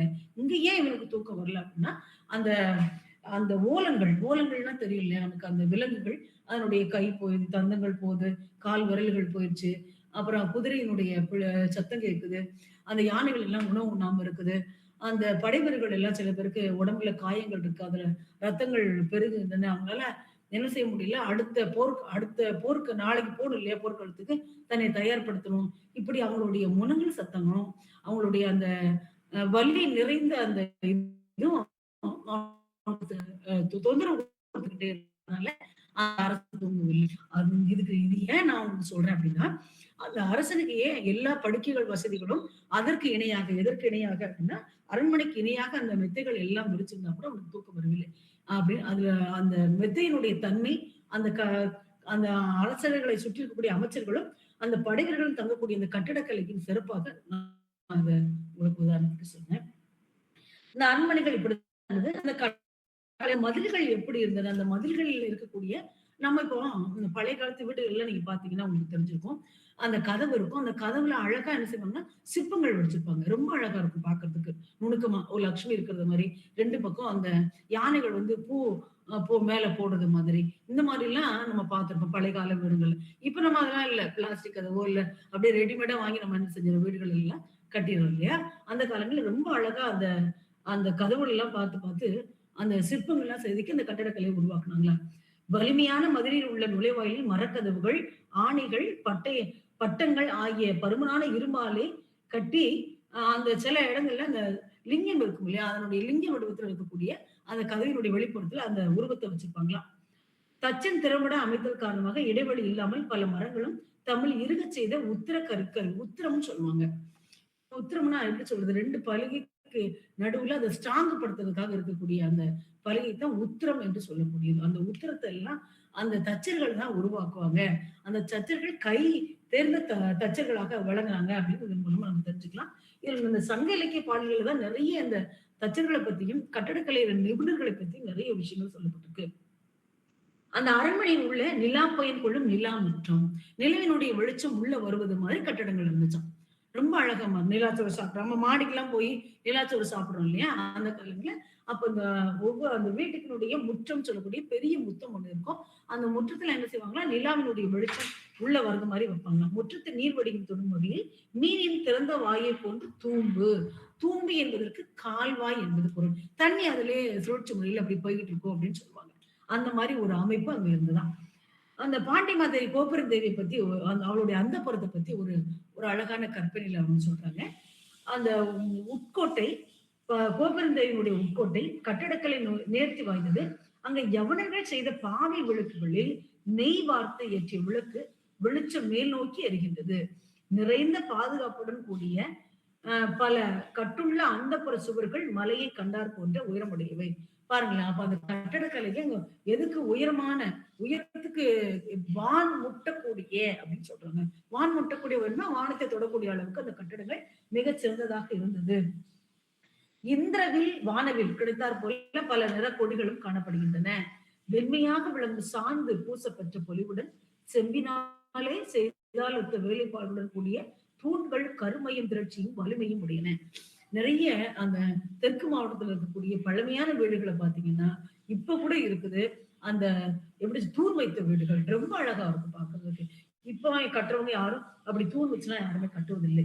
அந்த பழைய வீடுகள்ல பாத்தீங்கன்னா அந்த வாசல் ஏறி போற அந்த இடம் இப்ப நம்ம படுக்கை அறை ஒன்று தனியா கட்டுறோம், பெட்ரூம் அப்படிலாம் கட்ட தனித்தனி. அப்ப அப்படிலாம் கிடையாது. எப்படின்னா மேல ஏறி போகும்போது ஒரு வாசல், ஒரு வெளியில உட்கார்ற மாதிரி ஒரு திண்ணை இருக்கும். அதுக்கு மேல ஒரு வாசல் இருக்கும். அந்த வாசலினுடைய வெளிப்பகுதி அந்த கம்பி நீள நீள கம்பிகளால் இருக்கும். ரொம்ப அழகா இருக்கும் பாக்குறதுக்கு. அந்த கம்பி, அதுக்கப்புறம் ஒரு வீடு, அதுக்கப்புறம் ஒரு வீடு, அதுக்கப்புறம் பின்னாலதான் நமக்கு சமையல் கட்டு, அதுக்கு பின்னாலதான் நமக்கு புறக்குழி என்று சொல்லக்கூடிய நம்ம கழிவுகள் எல்லாம் கழிக்கக்கூடிய இடம். இப்படிதான் அந்த காலத்து வீடுகள் எல்லாம் இருக்கும். ரொம்ப அழகா இருக்கும். அது தென் மாவட்டங்கள்ல இப்ப கூட இருக்கு இந்த பழைய காலத்து வீடுகள்லாம். அதே போன்றுதான் அங்க வந்து அந்த கட்டிடங்களினுடைய அழகை வந்து உத்திரத்தால், அதாவது அந்த எப்படி சொல்றது, அந்த தூண்கள் வச்சு கட்டக்கூடிய அந்த கட்டடக்கலை இங்க இருந்துச்சு அப்படிங்கறத நம்ம தெரிஞ்சுக்கலாம். அப்புறம் படைக்கலை கொட்டில் தெரியும் நமக்கு. அவங்க 3 பேரும் ஒண்ணா இருந்தா நம்ம சொல்றோம் மூவேந்தங்கள், சேர சோழ பாண்டியர்கள் நம்ம சொல்றோம். ஆனா அவங்க 3 பேரும் ஒண்ணா இருந்தாங்கன்னா ஒரு காலம் இல்லை. எப்பயாவது ஒரு தடவை ஒண்ணா இருந்திருப்பாங்க அப்படின்னு தான் சொல்றாங்களே. எப்போதுமே அவங்ககிட்ட ஒரு பூசல் இருந்து கொண்டேதான் இருக்கும். அவங்க வெற்றி அடைவதும் தோல்வி அடைவதும் அவங்களுக்கு ஏதோ ஒரு இதாவே இருந்தாங்க. அந்த அந்த கொட்டில் என்பதற்கு என்ன பொருள் அப்படின்னா, அவங்க எப்படி சொல்றது, அந்த கருவிகள் எல்லாம் இருக்கு இல்லையா, அந்த கருவிகள் எல்லாம் பாதுகாத்து வைக்கக்கூடிய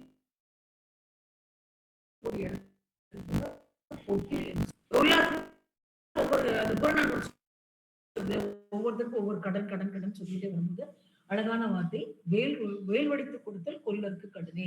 இது படைக்கலை கொட்டில் எல்லாம் பாதுகாத்து வைக்கக்கூடிய ஒரு கட்டிடம், அங்க சிறப்பான ஒரு கட்டிடமாக இருந்தது. இதெல்லாம் யாருடைய காலங்களில், இந்த மூவேந்தரோட காலங்களில் தான் மிக சிறப்பாக இருந்தது நம்ம தெரிஞ்சுக்கலாம். இப்போ அதிகமா உங்களுக்கு தெரியும், அதிகமான அந்த அவங்க 2 பேருக்கும் சண்டை எப்போதுமே போயிட்டே இருக்கும். ஔவையார் போய் என்ன செய்யறாங்க, தொண்டைமானுக்கும் அதிகமா 2 பேருக்கும் போயிட்டு சமாதானப்படுத்துறாங்க இல்லையா? அப்ப அந்த அந்த விஷயங்கள் நம்ம எல்லாத்துக்குமே தெரிஞ்சு, ஆனா நான் நினைவுபடுத்துறேன். அவன் பெரிய கொட்டிலை காட்டுறான். தொண்டைமான் ஔவையார்ட்ட சொன்னான், பெரிய கொட்டிலை காட்டி செருக்குடன் சொன்னாங்க, பாருங்க என்னுடைய படைக்கருவிகள் எல்லாம் எப்படி இருக்கு பாருங்க. என்னுடைய படைக்கருவிகளை போய் பாருங்க, அங்க பாருங்க, அங்க பாருங்க. ஒவ்வொரு இடத்தையும் அந்த ஒரு கொட்டில்கள் எல்லாம் ஓபன் பண்ணி காட்டுறான், திறந்து திறந்து காட்டுறான். அப்ப ஔவையார் சொல்றாங்க, என்ன சொல்றாங்க தெரியுமா? இங்கே படைக்கருவிகள் மயில் தொகை அணியப்பட்டு மாலை சூட்டப்பட்டு திரண்ட காம்பும் அழகுபட அமைத்து நெய் பூச பெற்று காவலுடன் உள்ளன. உன்னுடைய படைக்கலங்கள்ல இந்த கொட்டில்கள்ல நீ கட்டியிருக்கக்கூடிய கொட்டில்கள்ல இந்த படைக்கருவிகள் எல்லாம் என்ன செஞ்சிருக்கு, ரொம்ப அழகா அப்படியே இருக்கு. ஆனால் என்னுடைய அரசன் அவனுடைய கொட்டில்கள் எப்படி இருக்கு தெரியுமா? சொல்றா பாருங்களேன்.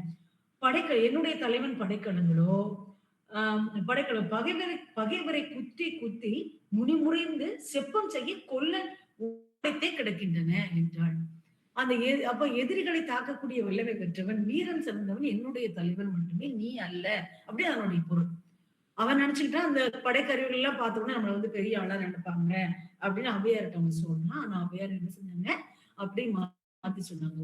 ஒரு அரசனுடைய படைக்கருவிகள் எப்படி இருக்க வேண்டும்? எப்போதுமே கொல்லனுடைய அறையில் இருக்கணும். ஏன் அந்த கொல்லனுடைய அறையில் நம்ம இருக்கணும் அப்படின்னா, ஆ அங்க வந்து எப்போதுமே பயன்பாட்டுல இருந்துச்சு. அந்த இந்த மாரி கருவிகள் எல்லாம் பயன்படுத்துறதுக்கு என்ன பண்ணாங்க அப்படின்னா, அங்க ஒரு பெரிய கூடாரம் ஒண்ணு கட்டுனாங்க. அந்த கூடாரம் மிக ரொம்ப அழகான காட்சி அளித்தது அப்படிங்கிறது. அந்த காட்சி அளிக்கிறதுக்கான தன்மையைத் தான் இங்க நான் சொல்றேன். அவன் கூட்டிட்டு போய் ஔவையார் கூட்டிட்டு போய் என்ன செய்றான், அந்த இது ஃபுல்லா காட்டுறான். எத காட்டுறான்னா, படை இருக்கக்கூடிய சாரி அந்த படைக்கலன்கள் இருக்கக்கூடிய, அந்த கருவிகள் இருக்கக்கூடிய என்னுடைய கட்டடத்தெல்லாம் பாருங்க. உள்ள இருக்கக்கூடிய பொருள்கள் எல்லாம் பாருங்கன்னு காட்டுறான். அதுக்கு தான் அவங்க அந்த பதில் சொல்றாங்க. அடுத்து பார்த்தீங்கன்னா, நம்மளுடைய கலங்கரை விளக்கம் நமக்கு தெரியும். இப்போ அந்த கலங்கரை விளக்கம்லாம் இப்ப தான் வந்துச்சு. இப்ப தான் அந்த நம்மளுடைய அந்த நவீன காலத்துக்கு தக்கவாறு நம்மளுடைய அந்த கலங்கரை விளக்கம் வந்து லைட்லாம் மேல போடுறாங்க இல்லையா? ஆனா அந்த காலங்கள்லயும் இருந்தது. நமக்கு தெரியும். நாம வந்து வாணியத்துல மிக சிறந்தவர்கள் இல்லையா?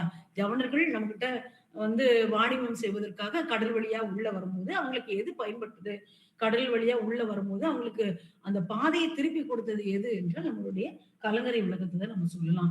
அது வந்து இப்போ இருந்ததில்ல. மரக்கலத்திலா இருக்கக்கூடிய அந்த காலங்கள்லயே அவங்க நம்மளுடைய முன்னோர்கள் அத செஞ்சிருக்காங்கன்னு சொல்றாங்க. அது ஒரு பெரிய கட்டடம் மாரி கட்டினா மட்டும் தான் மேல போய் என்ன செய்ய முடியும்? அந்த அந்த கலங்கரை விளக்கத்த மேல போய் நம்ம லைட் ஏத்தி வைக்க முடியும் இல்லையா?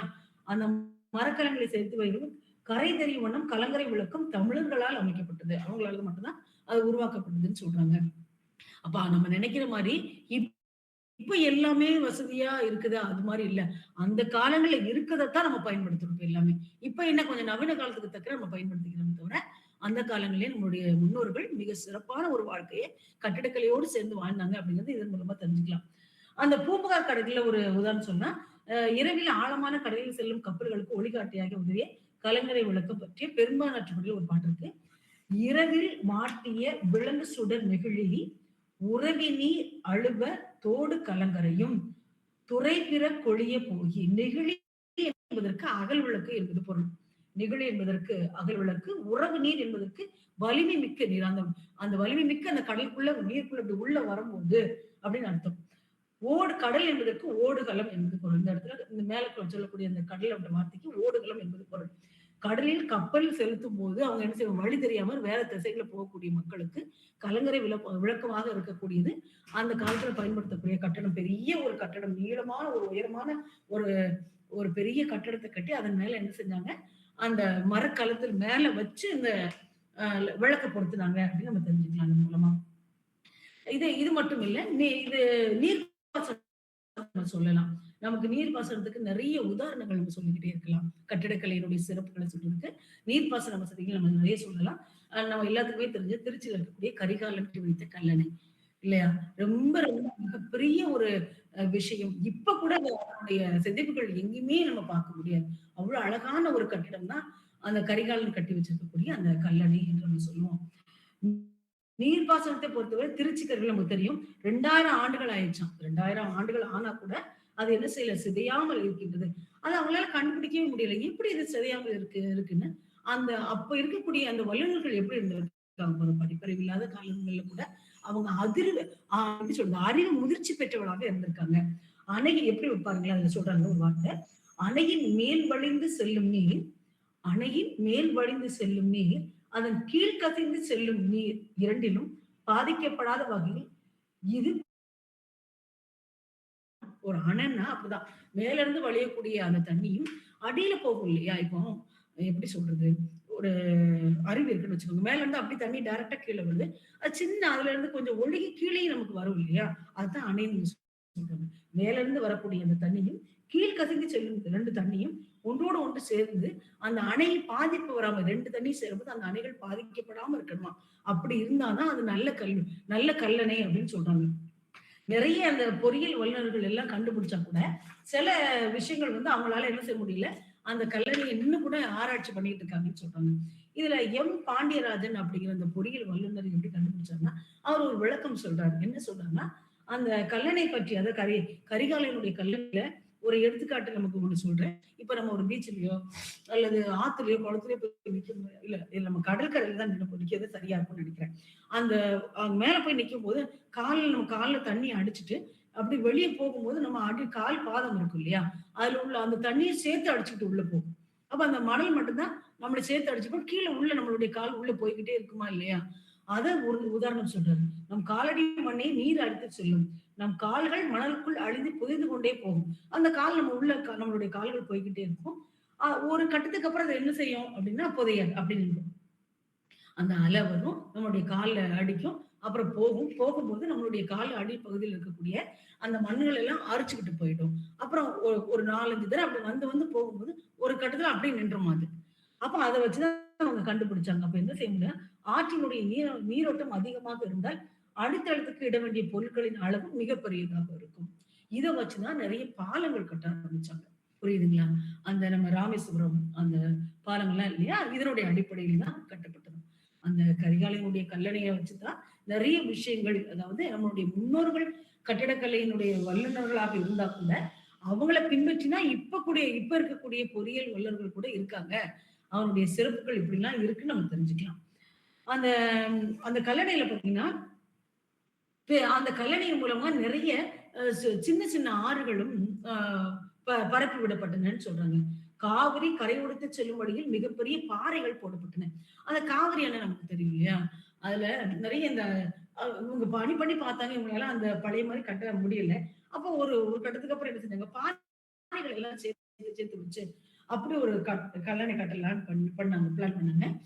பாறைகள் எல்லாம் மேல மேல தூக்கி வச்சு, அதுக்கு இடையில எத பயன்படுத்துனாங்க அப்படின்னா, சிமெண்ட்கள வச்சு என்ன செஞ்சாங்க, பயன்படுத்த ஆரம்பிச்சாங்க. இப்படியும் கல்லணைகள் கட்டலாம் அப்படிங்கிறதுக்கு ஒரு உதாரணமாக, காவிரி என்னுடைய அந்த கல்லணைய ஒரு பகுதி அப்படி பார்க்கலாம் அப்படின்னு சொல்றாங்க. இதெல்லாம் போயிடுச்சு. அப்ப நகர கட்டடக்கலையை நம்ம எப்படி பார்க்கலாம்? நமக்கு தெரியும் சிலப்பதிகாரம், மணிமேகலை தான் அந்த நகர கலைக்கு ஒரு எடுத்துக்காட்டாக நம்ம சொல்றோம். இத வந்து வழிபாட்டு தலங்களாகவும் சொல்லலாம். ஆலயங்களும் இப்படிதான் உருவாச்சு அப்படின்னு நம்ம சொல்லுவோம். இந்த ஆடல் அரங்கம் எப்படி உருவாச்சு நமக்கு தெரியும். அந்த சிலப்பதிகாரமும் மணிமேகலையும் அந்த பூம்புகாருடைய கலையை பத்தி நிறைய விஷயங்கள் அது பேசும்.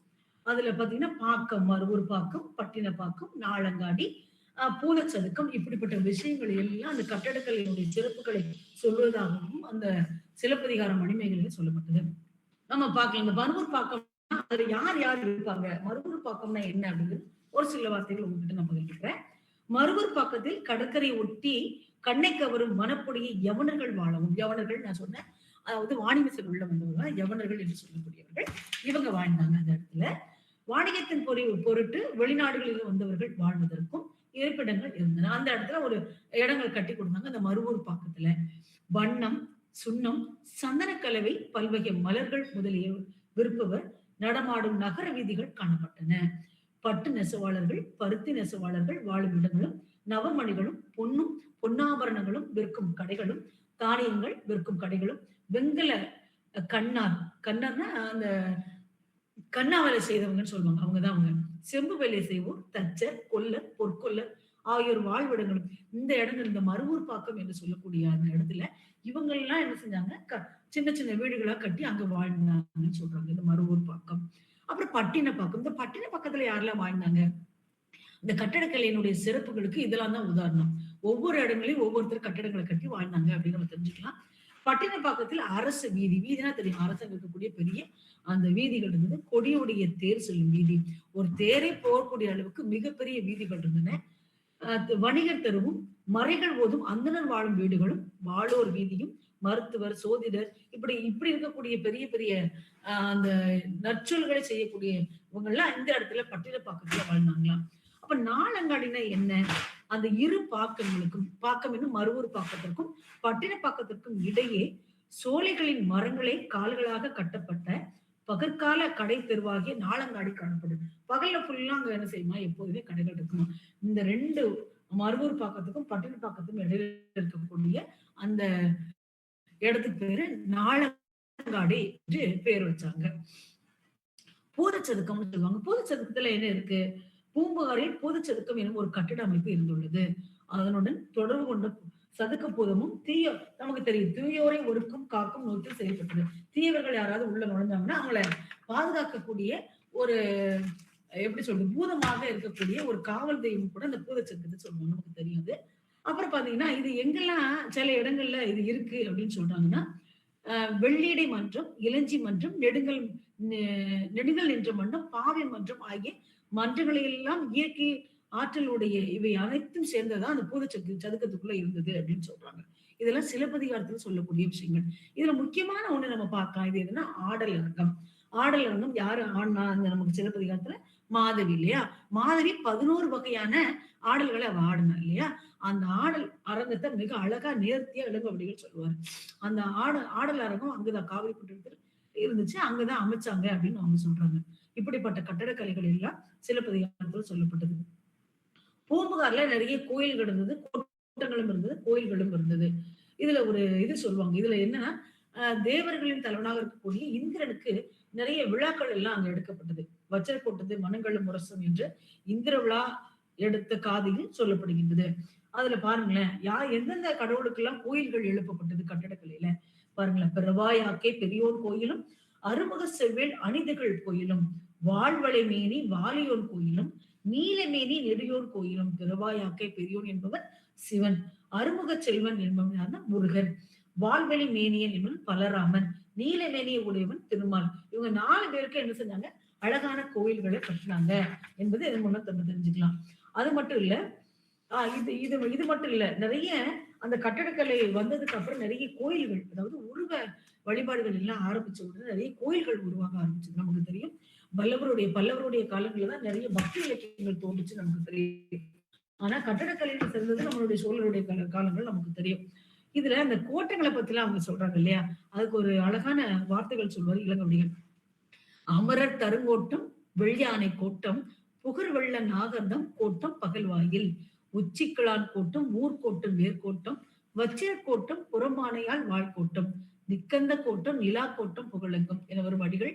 அதாவது பௌத்தர் பள்ளிகளிலும், அறத்தினை செயல்படுத்தும் தர்ம சாலைகளிலும், மதிர்புறத்தே உள்ள புண்ணிய தலங்களிலும் நல்லறம் போதிக்கும் செயல் நடைபெறும் இந்திர விழா. இந்த இந்திர விழா இருக்கக்கூடிய இந்த இடங்கள்ல தான் இந்த மாதிரி இடங்கள், இந்த கோட்டங்கள் எல்லாம் அமைக்கப்பட்டது, கோயில்கள் எல்லாம் அமைக்கப்பட்டது அப்படின்னு அவர் சொல்றாரு. அந்த அரங்கத்தை இது வந்து கூத்தவை அப்படிங்கிற எப்படிலாம் இருந்தது அப்படிங்கறத ஒரு குறிப்புகள் மூலமாக அவர் சொல்றாரு. ரொம்ப அழகா சொல்றாரு. நமக்கு தெரியும் அந்த ரொம்ப அழகா அதை வடிவமைச்சிருக்கான் அப்படின்னு நிறைய நிறைய ஓவியங்கள் ஏற்பட்டிருந்தன அப்படின்னு அவங்க சொல்றாங்க. இந்த கட்டளைக்கு உதாரணமாக நிறைய ஊர்களை சொல்லலாம். அதுல காஞ்சிபுரத்தை சொல்லலாம், மதுரையில சொல்லலாம். மதுரையில இந்த கோயில்கள் எல்லாம் சொல்லலாம். செழுக்குடி செல்வரும் மன்னோர் விரும்பும் வீதியும், பரத்தியின் இருவரும் வீதியும், செல்வம் குவித அங்காடியும் என்று சொல்லக்கூடிய வரிகள்ல மதுரையிலும் நிறைய கட்டிடங்கள் தோன்றுச்சுன்னு சொல்லலாம். அந்த சீத்திலை சாத்திர மணிமேகல்ல சொல்வாரு. அதாவது காஞ்சிபுரத்துலதான் மணிமேகலை வந்து அந்த இந்த மலிப்பள்ளுவ தீவுல கொண்டு போய் அந்த கோமிகி பொய்யில் கொண்டு கொடுத்துச்சு அப்படின்னு சொல்லுவாங்க இல்லையா? இது எந்த இடத்துல அப்படின்னா காஞ்சிபுரத்துல. அந்த காஞ்சிபுரத்துக்கு வந்து அந்த இடத்துக்கு பேர் என்ன தெரியுமா? அந்த மணிமேகலா தெய்வம் எடுத்துட்டு போச்சு இல்லையா அவளை, தர்மதவனம் அப்படிங்கிற இடம் அந்த காஞ்சிபுரத்தில் இருக்கு. அந்த இடத்துலதான் கொண்டு அந்த மணிமேகலா தெய்வம் வந்து அந்த மணிப்பல்லவ தீவுல நம்மளுடைய அந்த மணிமேகலை எடுத்துக்கொண்டு போட்டுச்சுன்னு சொல்றாங்க. இந்த செய்திகள் எல்லாம் எதுலன்னா கல்வெட்டுகள் தெரிஞ்சுக்கிறோம், நூல்கள் மூலமா தெரிஞ்சுக்கிறோம். இது எங்க இருந்தது? காஞ்சிபுரத்துல இருந்தது. அப்போ அந்த கட்டடக்கலையில காஞ்சிபுரமும் சிறப்பு பெற்றதாக இருந்தது, மதுரையும் இருந்தது. அப்புறம் நிறைய ஊர்கள் இருந்தது. அந்த கோயில் வழிபாடுகள் இருந்துச்சு. கோயில் எப்படி வழிபடணும், கோயில்னா என்ன, ஆலயம்னா என்ன, அந்த ஆலயத்துக்குள்ள இருக்கக்கூடிய சிற்பங்கள் எப்படி இருக்கணும், மிகப்பெரிய ஒரு கட்டடங்கள் எல்லாம் இருந்தா கூட அந்த உற்சவ மூர்த்தியினுடைய தன்மை நல்லா இருந்தா மட்டும்தான் அந்த கோயில் சிறப்படையும் அப்படிங்கிறது இவங்களுடைய செயலாகவும் இருந்தது. கல்வியும் அனுபவத்தையும் கற்றுக்கொண்டே மக்கள் வாழ்ந்துகிட்டே இருந்தாங்க. எந்த நவீன காலத்துக்கு அவங்க போனா கூட அந்த ஆலய வழிபாட்டுக்கு ரொம்ப முக்கியத்துவம் கொடுத்தாங்கன்னு நம்ம சொல்லுவோம். அந்த பெரிய பெரிய தெய்வங்களுக்கு நிறைய ஆலயங்கள் எல்லாம் அமைச்சாங்க. அது மட்டும் இல்லாம அப்புறம் என்ன சொன்னாங்க, சிறுதெய்வ வழிபாடுகள் கொண்டு வர ஆரம்பிச்சாங்க. சிறுதெய்வ வழிபாடுகள் எப்படி அப்படின்னா, அதுகளுக்கு கோயில் கட்டல. அந்த ஒரு எப்படி சொல்றது, மரத்துக்கு அடியில ஒரு வேலை வச்சு கும்பிடுறது, ஒரு மரத்துக்கு பாவாடை கட்டி ஒரு குங்குமம் சந்தனம் வச்சுட்டு அப்படி கும்பிடுது. குலதெய்வம் என்று சொல்லக்கூடிய நம்முடைய முன்னோர்கள் இறந்தா அவங்களை நினைச்சு கும்பிடுறது, இப்படி சிறுதெய்வ வழிபாட்டுல நிறைய விஷயம் இருந்தது. அப்புறம் பாத்தீங்கன்னா குடவரை கோயில்கள் எல்லாம் தோன்றுச்சு. இது கட்டக்கடையினுடைய உச்சக்கட்டம் நம்ம சொல்லலாம். குடவரை கோயில்கள் நிறைய இருந்துச்சு. அப்புறம் தேர் கோயில்கள் இருந்தது, கட்டுமான கற்கோயில்கள் இருந்தது. அந்த ஒவ்வொருத்தருக்கும் தனித்தனி கோயில்கள் கட்டப்பட்டது, ஒவ்வொரு கடவுளுக்கும் அப்படின்னு சொல்றாங்க. இப்படி நம்ம தஞ்சை இப்போ ராஜராஜ சோழனுடைய இதுக்கு நம்ம எடுத்துக்காட்டா எது சொன்னா தஞ்சை பெருவுடையார் கோயில் சொல்லலாம். அப்புறம் பாத்தீங்கன்னா கங்கை கொண்ட சோழபுரத்தை சொல்லலாம். இப்படி நிறைய விஷயங்கள் நம்ம வந்து இந்த கட்டடக்கலையில தெரிஞ்சுக்கலாம். அப்புறம் திருவையாறு கோவில சொல்லலாம். அந்த திருவையாறு கோயில் வந்து நிறைய அந்த சிவன் கோயில்ல தான் பாத்தீங்கன்னா நிறைய கற்சிற்பங்கள் எல்லாம் அதிகமா இருக்குன்னு சொன்னா ராமேஸ்வரம் கோயில சொல்லலாம். அப்புறம் ராமேஸ்வரம் கோயிலினுடைய தீர்த்தம் வந்து மிக புனிதமான தீர்த்தம்னு சொல்லுவாங்க. அது வந்து எப்படி சொல்றதுன்னா, அந்த இத்தலத்தினுடைய பழைய பேர், அதாவது என்ன பேர் முதல்ல ராமேஸ்வரத்துக்கு இருந்தது அப்படின்னா, கந்தமாதர்வ பர்வதம் அப்படிங்கிற பேர்ல தான் அது இருந்துச்சாம். அங்க சிவன் வழிபாடு மிக முக்கியமானதா இருந்துச்சு அப்படின்னு சொல்றாங்க. இங்கேயும் அந்த அந்த கோயிலினுடைய சிற்பக்கலையில மிக பிரசித்தி பெற்றதாக இருந்துச்சு. அப்புறம் நம்ம பழனி கோயில சொல்லலாம். மண்டபம், படிகளும் என்று சொல்லக்கூடிய மண்டக படிகள். இப்போ ஒரு கோயில் இருக்குன்னா, அந்த கோயில்ல இப்போ படியில ஏறிதான் சில கோயில்களுக்கு நம்ம போகணும்னா, அந்த படி என்ன செய்யணும்னா, ஒரு 20 படி ஏறினதுக்கு அப்புறம் ஒரு இடைவெளி அங்க இருக்கும். இந்த இடைவெளி எதுக்கு அப்படின்னா, அந்த நம்ம வந்து கொஞ்சம் இளைப்பாறுவதற்காக அந்த இடைவெளி இருக்கும். இப்படி கற்களினால் செய்யக்கூடிய படிகள் அதிகமாக இருந்தது. அப்ப அந்த கட்டடக்கலையில நம்ம மக்கள் வந்து மிகச் சிறந்தவர்களாக வாழ்ந்தாங்க அப்படிங்கிறது நம்ம ஒரு உதாரணமா இதெல்லாம் எடுத்துக்கலாம்.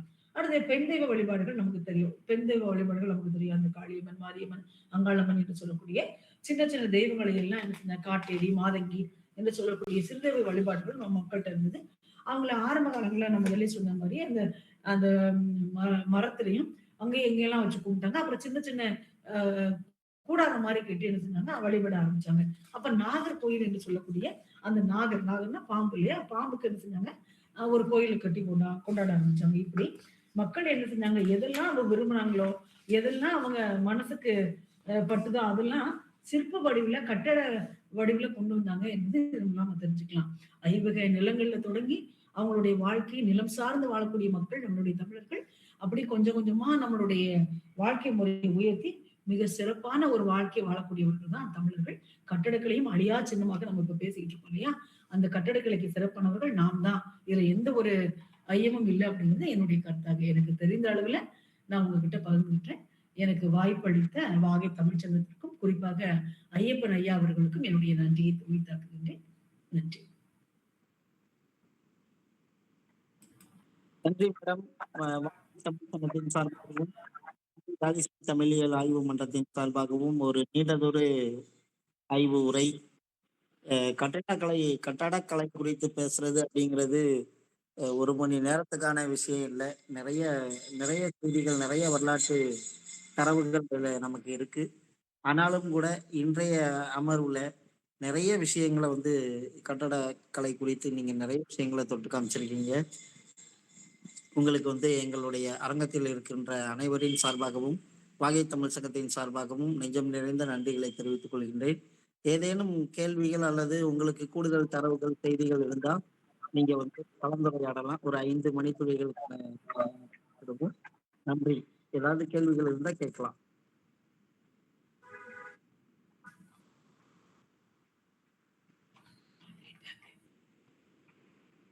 எதுவும் கேள்விகள் கேட்கணும்னா நீங்க உங்க மைக்கை மியூட் பண்ணி அன்மியூட் பண்ணிட்டு பேசுங்க.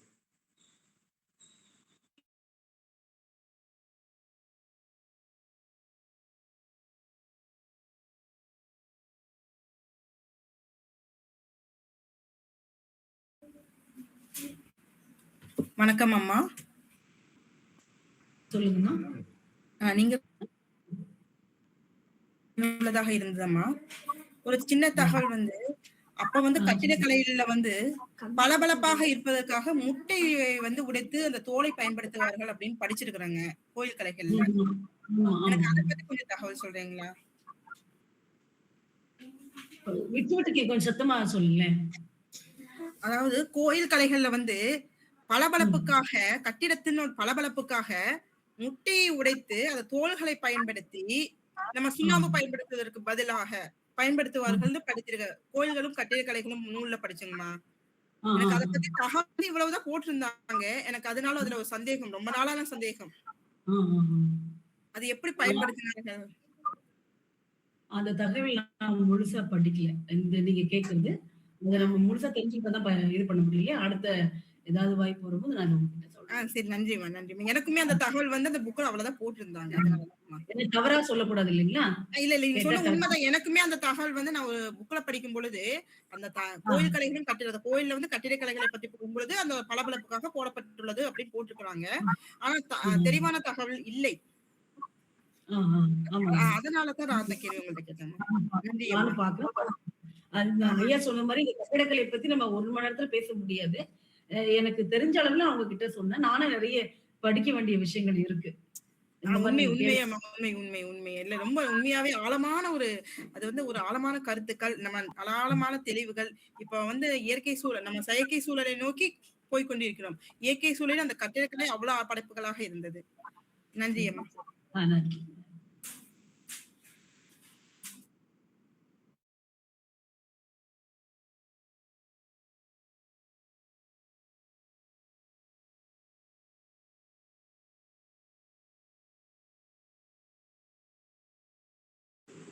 வேற ஏதேனும் கேள்விகள் இருக்கா? இருந்ததுன்னா நீங்க பேசலாம். முதல்ல ஒரு கேள்வி கேட்டாங்க, முட்டை பயன்படுத்தப்பட்டது பத்தி. நான் சொல்லலாமா? நீங்க அனுமதிச்சீங்கன்னா நான் சொல்றேன். இல்ல ஐயா கண்டிப்பா சொல்லுங்க. நானும் அத தெரிஞ்சுக்கிறேங்க ஐயா. சொல்லுங்க ஐயா. மகிழ்ச்சி. அவங்க கேட்ட மாரியா தமிழர்களினுடைய கட்டடக்கலையில வந்து ரொம்ப சிறப்புக்குரிய விஷயமே அதுதான். அவங்க படிச்ச புத்தகமும் சரியான புத்தகத்த சொன்னாங்க. அதுல மட்டும் இல்ல, நீங்க டெக்ஸ்சர் குறித்த எந்த ஹிஸ்டரி புக் எடுத்தாலும் அதுல தமிழர்களுக்கான பிரத்யேகமான அவங்களுக்கே உரிய அந்த கட்டடக்கலை பண்பாட்டுல நீங்க சொன்னதெல்லாம் ரொம்ப முக்கியமானது. நான் உங்களுக்கு கூடுதலா நான் படிச்ச வகையில நான் வந்து ஞாபகத்துல இருக்கிறத நான் சொல்றேன். அது தமிழர்களுக்கே உரித்தான கட்டடக்கலை கட்டுமானத்துல வந்து கருப்பட்டி பயன்படுத்தியிருக்காங்க அதிகமா. அடுத்தால சுண்ணாம்பு அதிகமா பயன்படுத்தியிருக்கிறாங்க. அதுக்கு அடுத்தாப்புல கரிம பொருட்கள் ஆர்கானிக் ஆட்டிட்யூட்ஸ்ன்னு சொல்லுவோம் நம்ம அத. அது மாரியான கரிசல் மண் கரிசல் மண் மாரியான கருநிறமுடைய கரிம பொருட்கள் வந்து அதுல நெறைய பயன்படுத்தியிருக்காங்க. குறிப்பாக கடுக்கா ரொம்ப முக்கியமான ஒரு விஷயம். சுண்ணாம்பு கலவையில வந்து சேர்க்கக்கூடிய மிக முக்கியமான ஒரு மூலிகை பொருளே இந்த கடுக்கா தான்.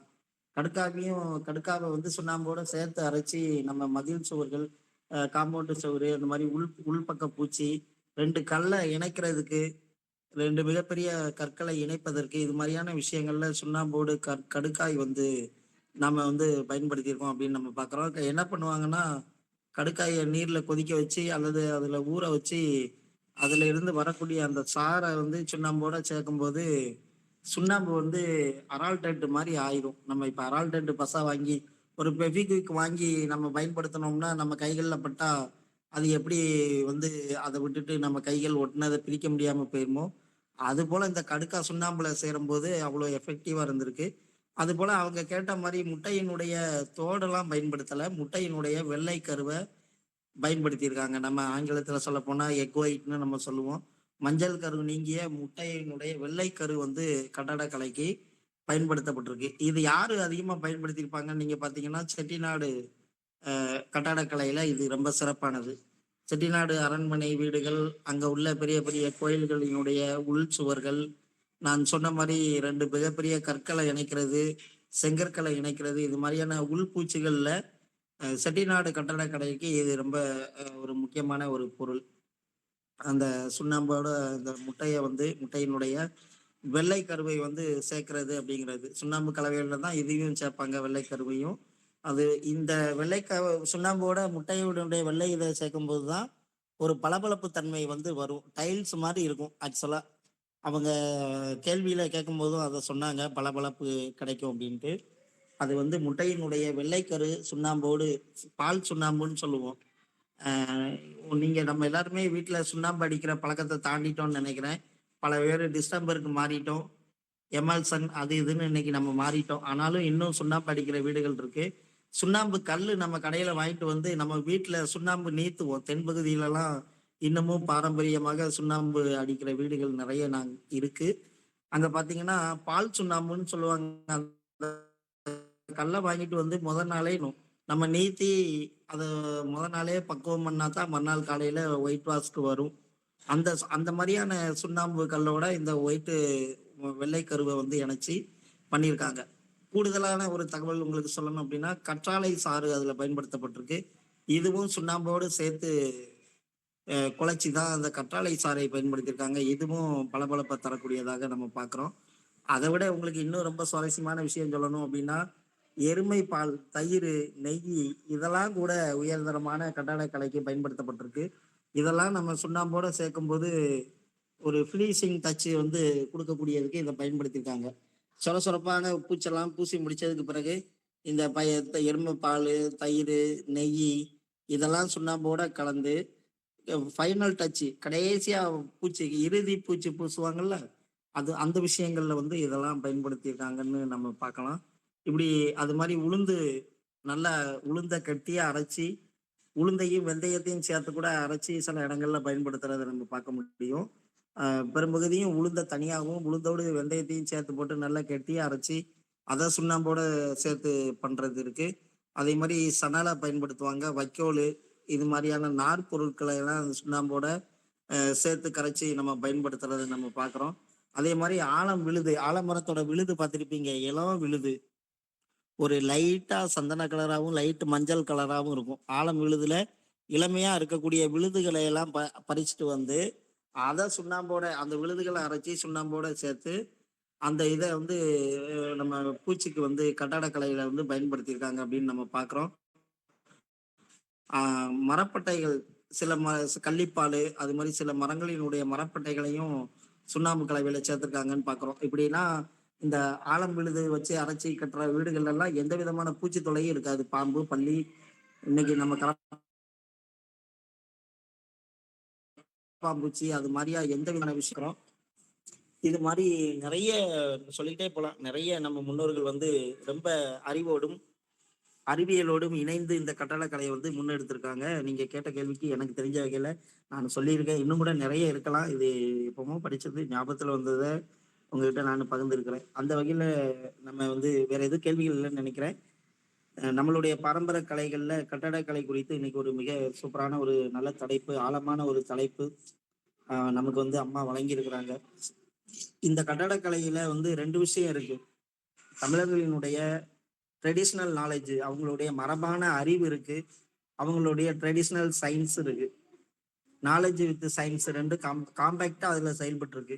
தமிழர்களினுடைய மரபு அறிவும், தமிழர்களினுடைய மரபான அறிவியல் அறிவும் சேர்ந்து தான் கட்டடக்கலை. அதுல அதுல எது எதுலாம் ரொம்ப சிறப்பானதுங்கிறதையும் உங்களுக்கு நமக்கு உரையிலேயே சொன்னாங்க. நெறைய கட்டடக்கலை சார்ந்த விஷயங்கள வந்து இன்னைக்கு வரைக்கும் கீழடி அகழ்வாய்வுல அதெல்லாம் நிரூபிக்கப்பட்டிருக்கு அப்படின்னு நம்ம பார்க்கிறோம். நானு பல்லவர் காலத்துக்கு அதுக்குன்னு ஒரு தனி கட்டடக்கலை சிறப்பு இருக்கு. சோழர் காலத்துக்குன்னு ஒரு தனி சிறப்பு இருக்கு. பாண்டியர்கள் மற்றும் நாயக்கர் கால கட்டடக்கலைக்குன்னு ஒரு தனி சிறப்பு இருக்கு. இதெல்லாம் கிபி 17, 13, 14, 17ஆம் நூற்றாண்டு க்குள்ள இருக்கும்னு நினைக்கிறேன். புத்தகம் இல்ல. அதனால நானு எக்ஸாக்ட்டா சொல்ல முடியல. கரெக்ட்டா 13, 17ஆவது நூற்றாண்டுக்குள்ளதாக அது இருக்கும். அதே மாரி தமிழர்கள் கட்டடக்கலைய தான் திராவிட கட்டடக்கலைன்னு நம்ம பார்க்குறோம். அது சார்ந்து நம்ம பேசுற விஷயங்கள் நெறைய இருக்கு. அறிவியல் தொழில்நுட்பம் அப்படின்னு கட்டடக்கலை சார்ந்த அறிவியல் தொழில்நுட்பம்னே நீங்க எடுத்து ஆய்வு பண்ணலாம்.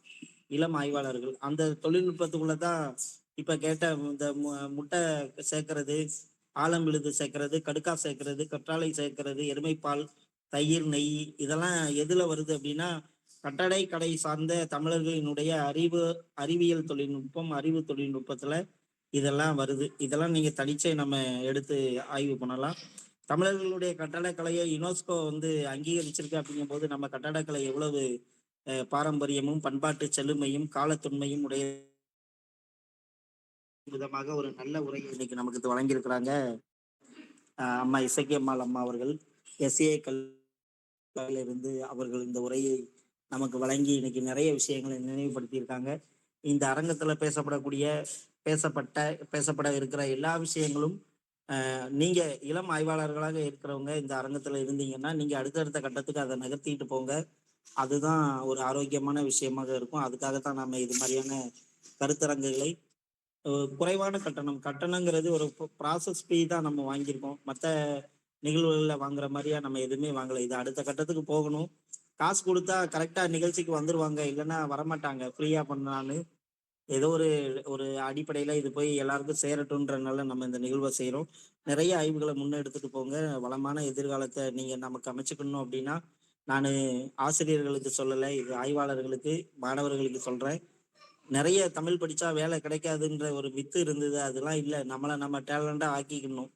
நம்ம நவீன தொழில்நுட்பத்துக்கு நம்மளை பழக்கிக்கிடணும். நவீன அறிவை நோக்கி, அறிவியலை நோக்கி நம்ம நகரணும். இன்னும் இந்த பழைய பஞ்சாங்கத்தையே தூக்கிக்கிட்டு சமைக்காம ஆய்வுகளை புதிய புதிய திசையில நீங்க முன்னெடுத்தீங்கன்னா நல்ல வளமான எதிர்காலம் நமக்கு கிடைக்கும். பல நம்பிக்கை இழப்புகளுக்கு நம்ம ஆளானாலும் கூட இந்த தமிழ் சமூகத்துல நம்பிக்கைக்குரிய விஷயங்களும் நடக்கத்தான் செய்யுது. ஒரு நல்ல விஷயங்கள் மலர்ச்சியை நோக்கி நடந்து கொண்டு இருக்கிற ஒரு நல்ல தமிழக சூழல்ல எல்லாருக்கும் எல்லாம் அமையணும்.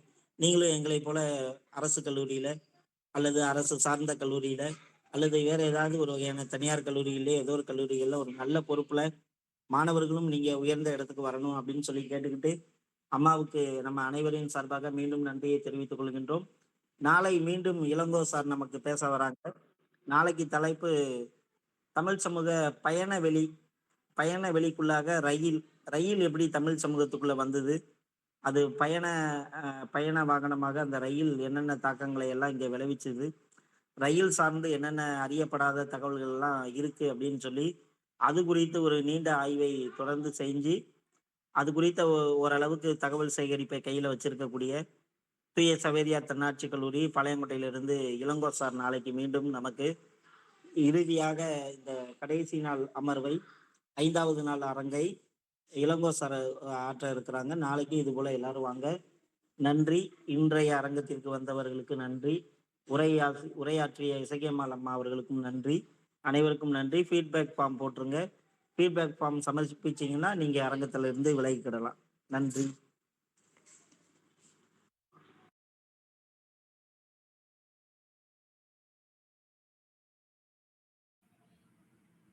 அம்மா நீங்களும் அரங்கத்துல இருந்து பண்ணிக்கலாம். நன்றிங்க ஐயா, நன்றிங்க ஐயா. ரொம்ப நன்றி. உரை நல்லா இருந்தது. ரொம்ப நன்றி. நான் போன் பேசுறேன்.